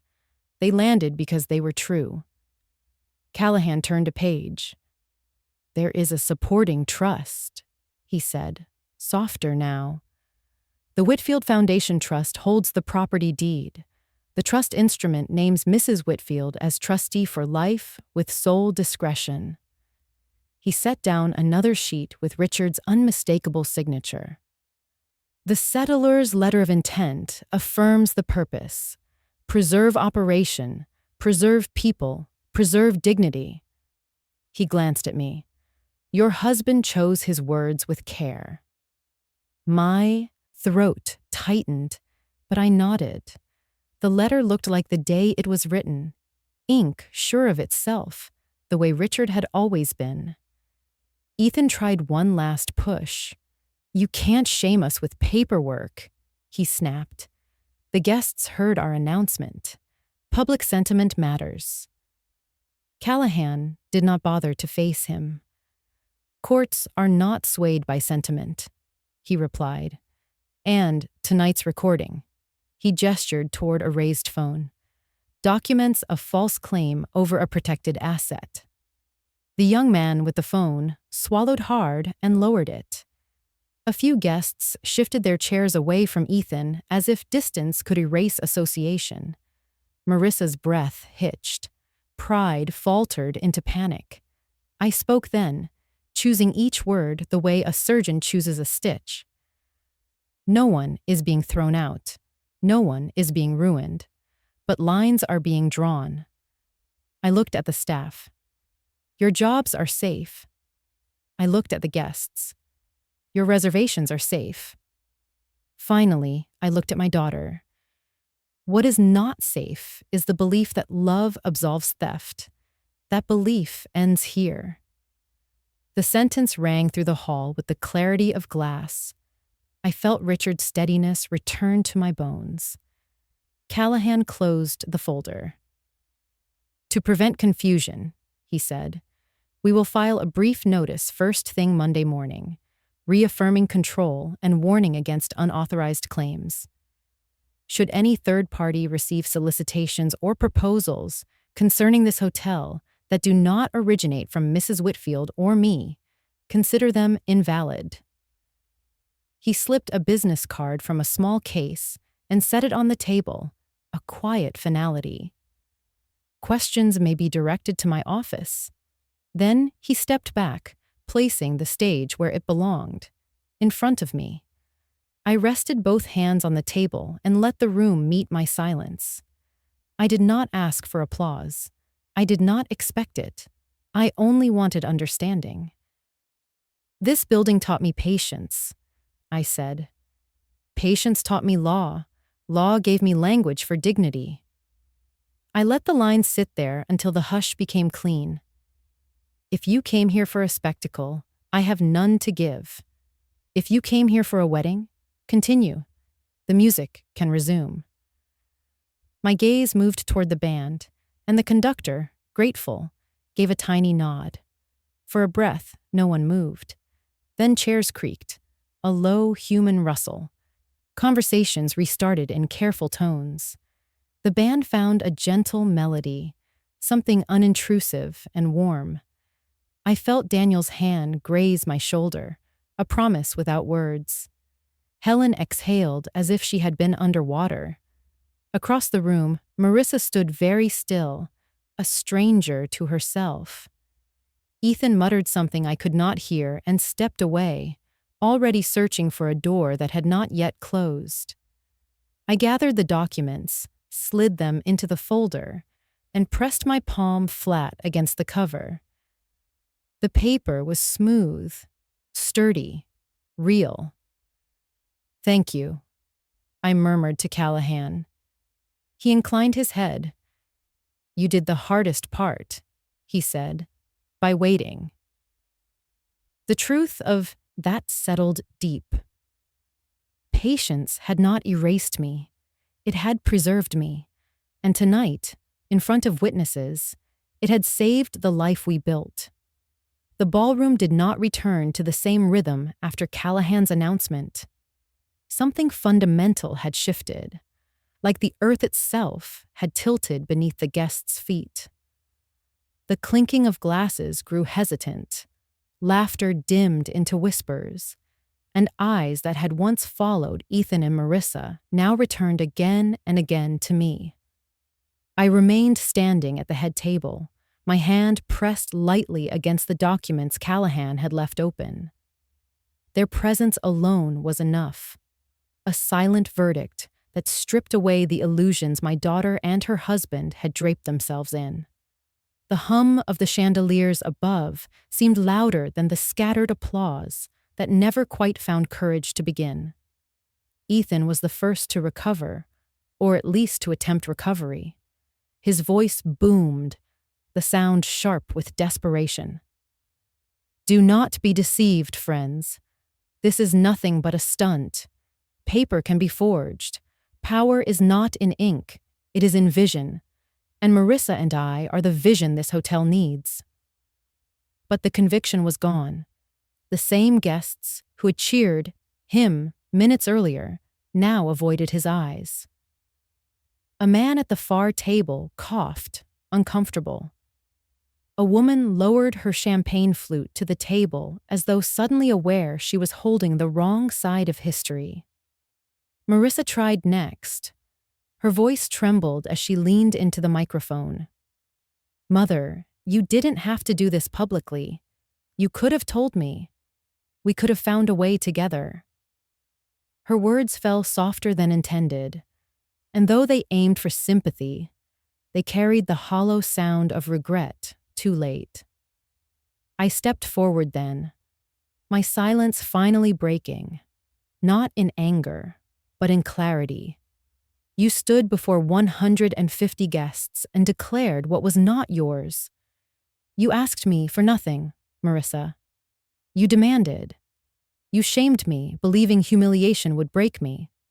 But it did not. It built me." Gasps flitted across the room. My voice had not risen, yet every ear strained to catch it. I turned toward the guests, letting my gaze travel across the tables. You all saw what happened tonight. You heard their words. This hotel is not a trophy, not a pawn, not a prize to be seized in the noise of applause. It is memory, labor, sacrifice, and as long as I breathe, it will be guarded with dignity, not greed. Daniel stepped slightly forward from the staff line, pride etched across his face. Helen sat taller, no longer hiding her tears, but letting them fall openly, as though my strength had unlocked hers.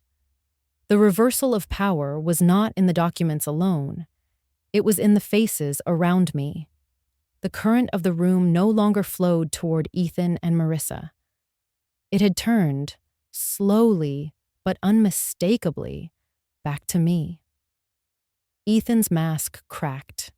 His voice shook with fury. You think you've won because you embarrassed us, but without innovation, this place will crumble. You'll see. You'll all see. I looked at him calmly, and my words landed with the weight of inevitability. Innovation without respect is destruction. You will learn that when applause no longer follows you. The ballroom fell into silence again, the kind that holds more judgment than any jury. Ethan's chest rose and fell, but he had no more words. Marissa reached for his hand, but he pulled it back sharply, frustration burning through his movements. For the first time all evening, I allowed myself to breathe deeply. My humiliation had been transformed into revelation. Their power had been an illusion, propped up by assumption and arrogance. Tonight, the illusion shattered, and what remained was the truth. The music returned faintly, hesitant, as if even the band waited for my approval. Guests turned back to their tables, conversations low and cautious. But the axis had shifted. I was no longer the widow at the edge of her own story. I was its center, its keeper. I lowered myself back into my chair, placing the silver key gently against the folder, as though binding past and present together. And in the quiet beat that followed, I knew the reversal was complete. When the documents had been laid bare and the words spoken, I thought perhaps the room would settle. But power, once shifted, does not stop at the moment of revelation. It ripples outward, touching everything and everyone. What began as silence soon became movement, a chain reaction that neither Ethan nor Marissa could control. The guests whispered first. Small clusters leaned across their tables, voices sharp with curiosity. Some glanced at me with renewed respect. Others looked away from Ethan and Marissa as though distance could wash their hands clean of association. One man near the back muttered loudly enough for others to hear, "I suppose that's what happens when greed runs faster than gratitude?" Heads nodded. Agreement spread like a quiet fire. The staff moved next. For hours they had stood at the edges of the celebration, trained to blend into the background. But now, as truth solidified in the open air, I saw their posture change. Shoulders straightened, eyes lifted. Daniel gave a subtle signal, and waiters began moving again with newfound confidence, not serving Marissa and Ethan as though they were masters, but serving the guests with dignity as though the house itself had spoken. Even the music carried the change.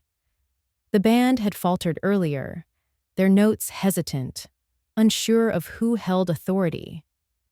Now they played steadier, warmer, as though they too understood who truly belonged at the helm. I watched Marissa's face as all of this unfolded. Her smile strained, her jaw tight, but her eyes revealed the truth. She saw it happening, respect retreating from her like tide water pulled back into the sea. Ethan noticed too, and his anger flared. He whispered harshly to her, his gestures sharp, but she recoiled.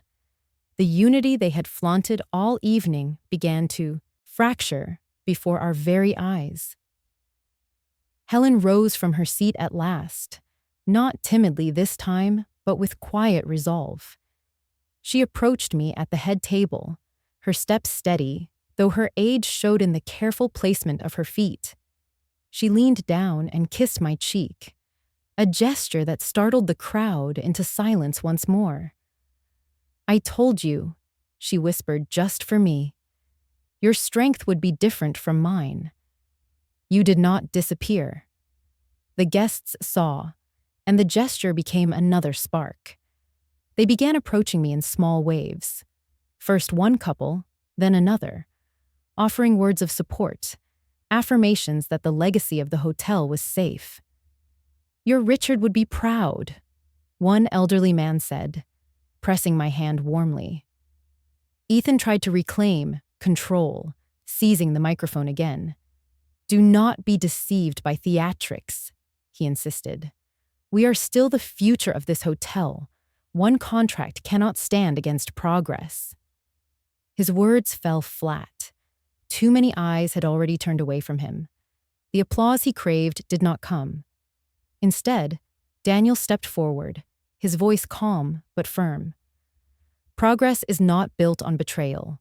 Guests do not return for chandeliers or profit margins. They return for trust.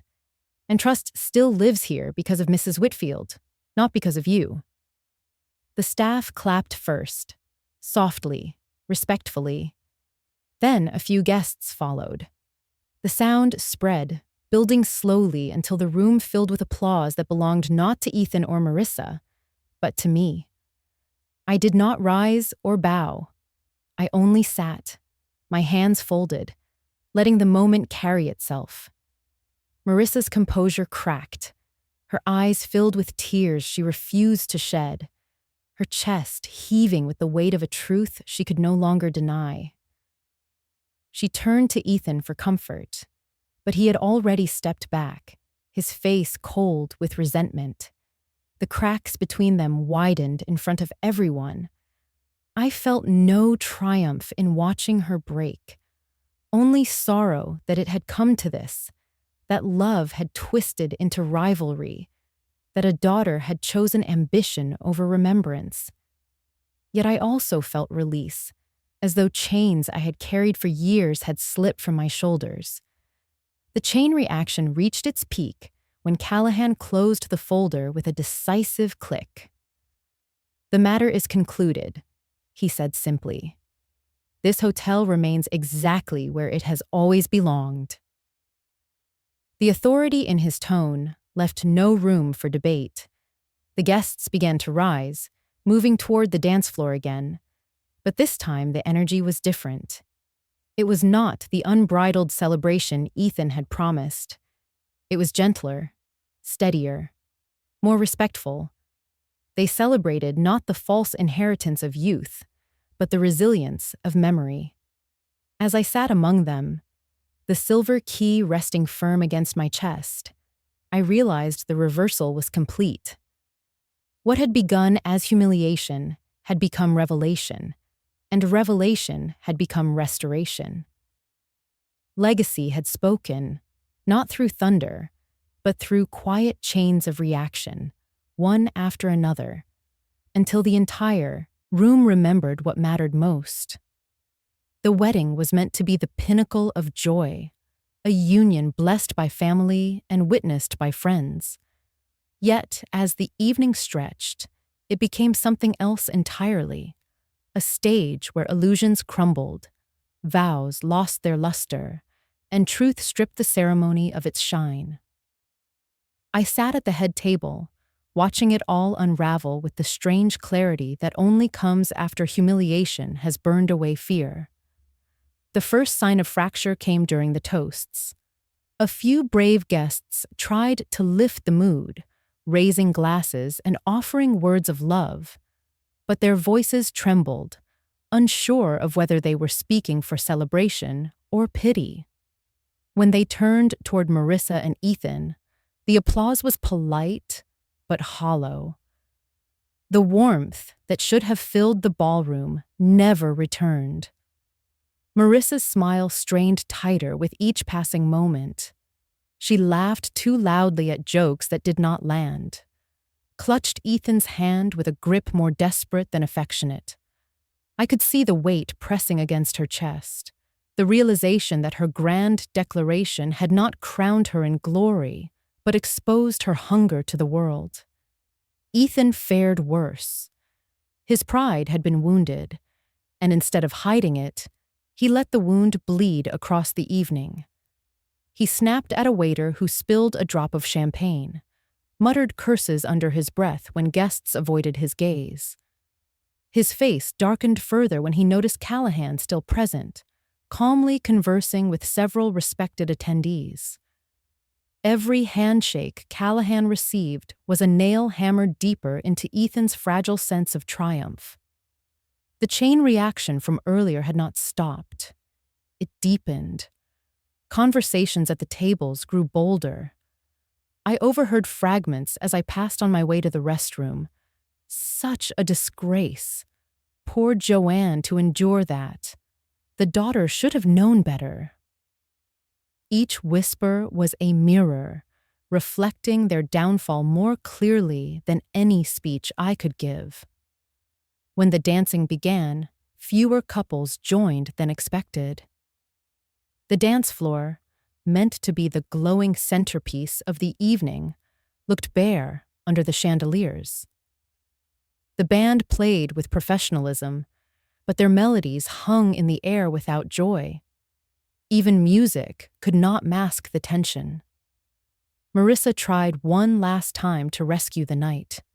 She took the microphone again, her voice trembling but defiant. "Tonight is about love," she insisted, "about a future built together. Nothing can overshadow that." But the silence that followed her words was brutal. Guests shifted in their seats, unwilling to echo her sentiment. Some excused themselves early, offering polite bows to me as they passed. Their exits cut deeper than any insult. Absence was louder than applause. Ethan's patience snapped. He yanked the microphone from Marissa's hand, his voice sharp with anger. "You're all hypocrites," he barked at the guests. "You cheer for tradition while you cling to the past. You think this old building matters more than vision. You'll regret doubting us." His outburst landed like a stone in still water. Gasps filled the room. A few guests stood, offended, while others simply stared in stunned silence. Marissa reached for him, hissing his name, but he pulled away. For the first time that night, their unity cracked wide open for all to see. I sat quietly, my fingers resting on the silver key. I did not rise, did not speak. I let their own voices bury them. My silence was no longer just defense. It was judgment. Finally, Helen rose once more. Her voice, though trembling, carried across the room. This was meant to be a wedding. Instead, it has become a warning. She looked toward me with sorrow and respect, then turned to Marissa. "A daughter who shames her mother loses more than inheritance. She loses her reflection." Marissa's face crumpled. Her eyes, wide and wet, darted to me as if searching for rescue. But I remained still, not out of cruelty, but out of necessity. She had chosen her stage. She must now stand in its light. One by one, more guests left. The grand ballroom, once alive with laughter, emptied into shadows. The clinking of silverware ceased, replaced by the hollow echo of footsteps fading down the corridor. The roses on the tables, so carefully arranged, now looked tired under the weight of abandonment. By midnight, the celebration resembled a wake. Only a handful of stubborn revelers remained, their voices slurred with drink. The bride and groom sat apart, their bodies stiff, their faces drawn.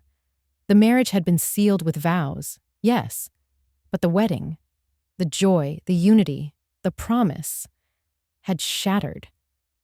And as I rose to leave, I carried no bitterness. only truth. Some unions break not with divorce, but with dishonor. And tonight, before 150 witnesses, my daughter's wedding had already ended, even as her marriage had just begun.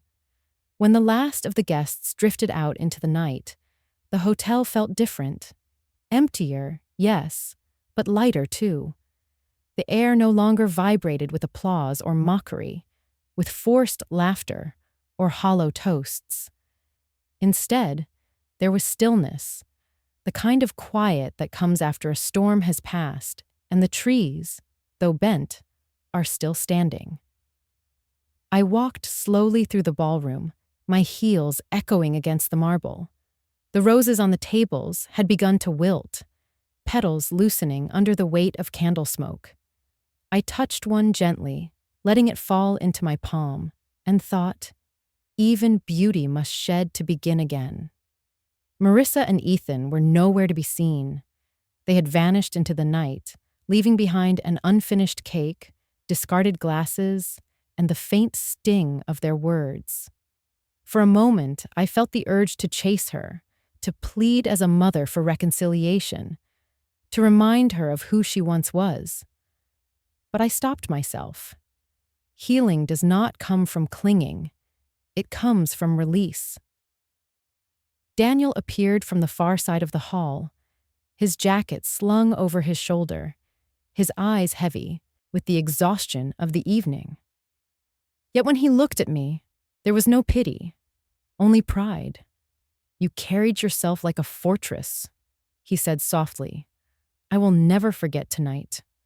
I smiled faintly, though my chest ached.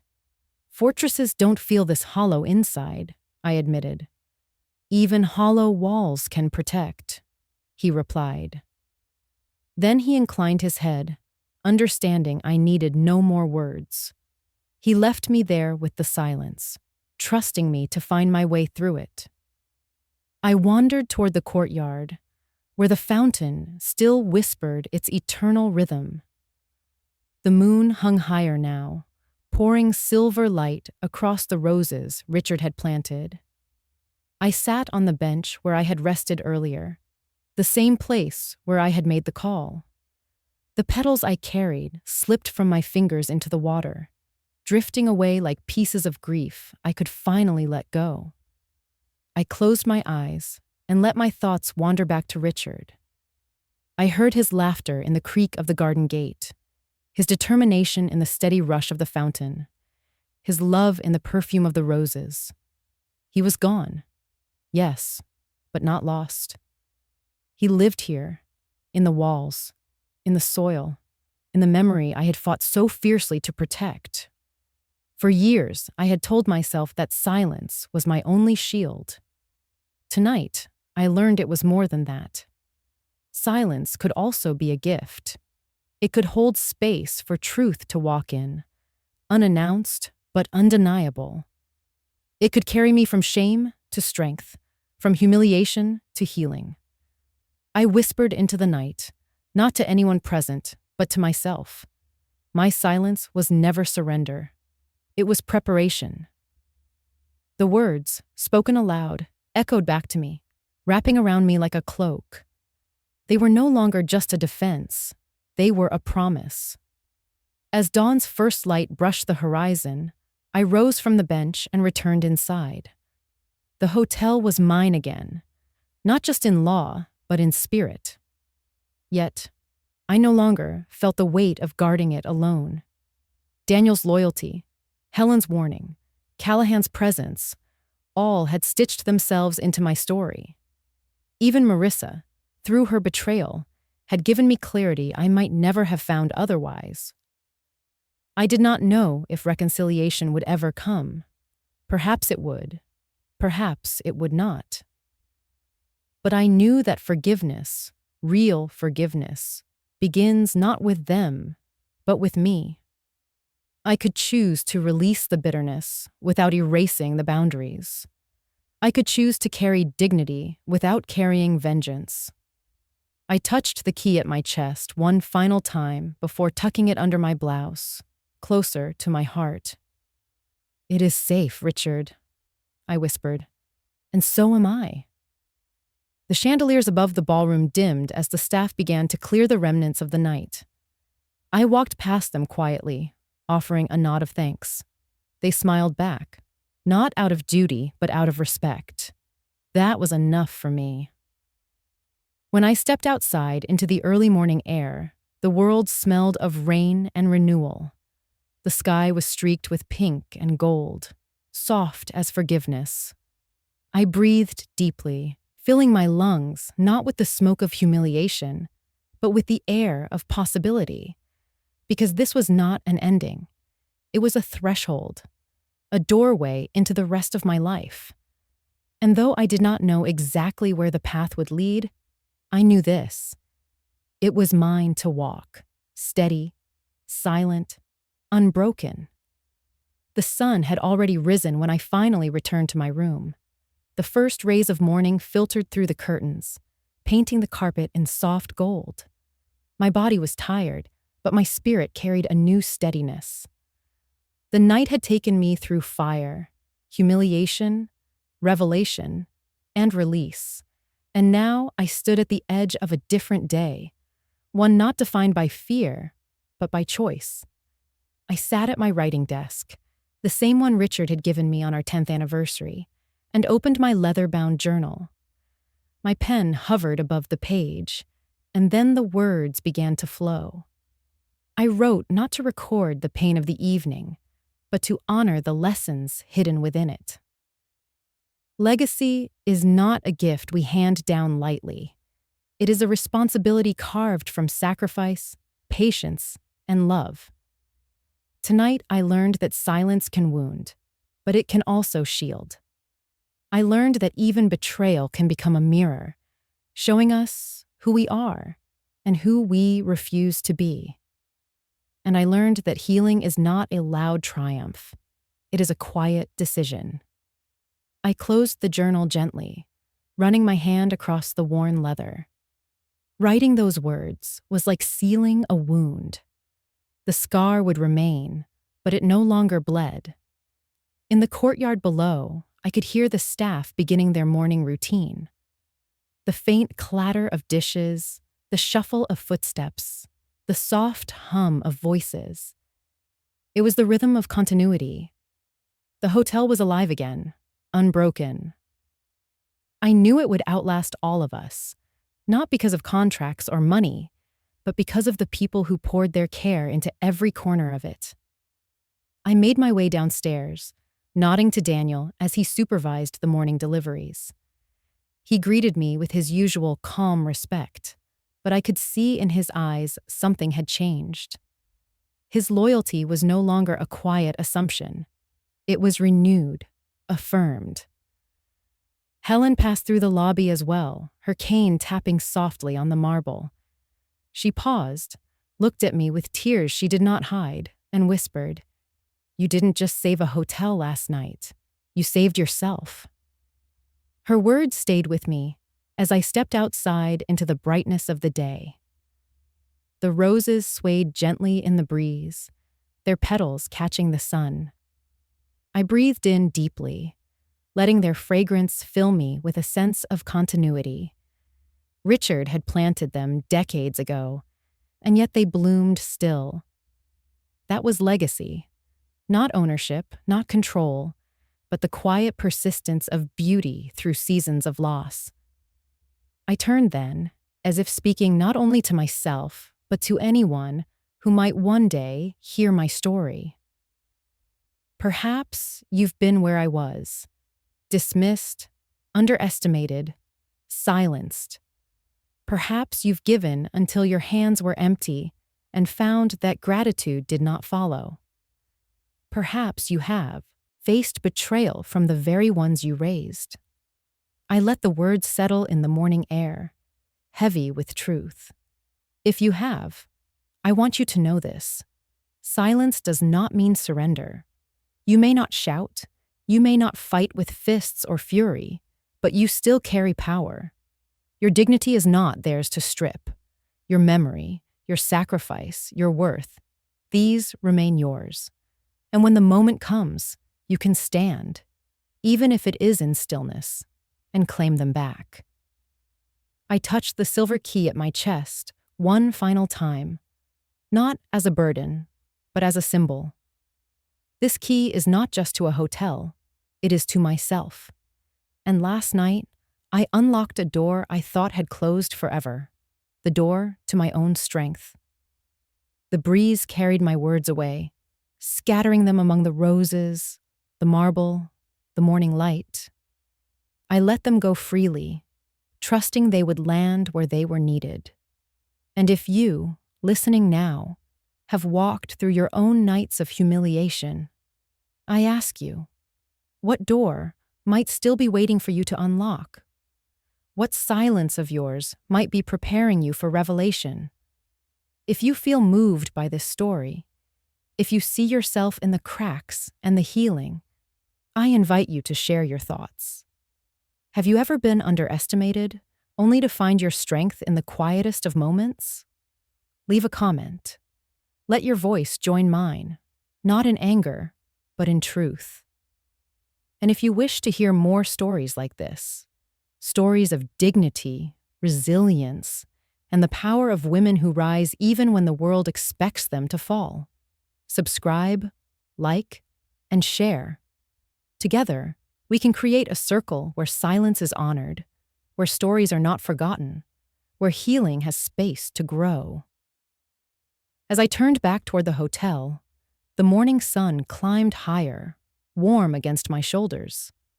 The night was behind me. The scars were mine. But so was the future. And I knew, with every step I took across the courtyard stones, that the story was not over. It had only just begun.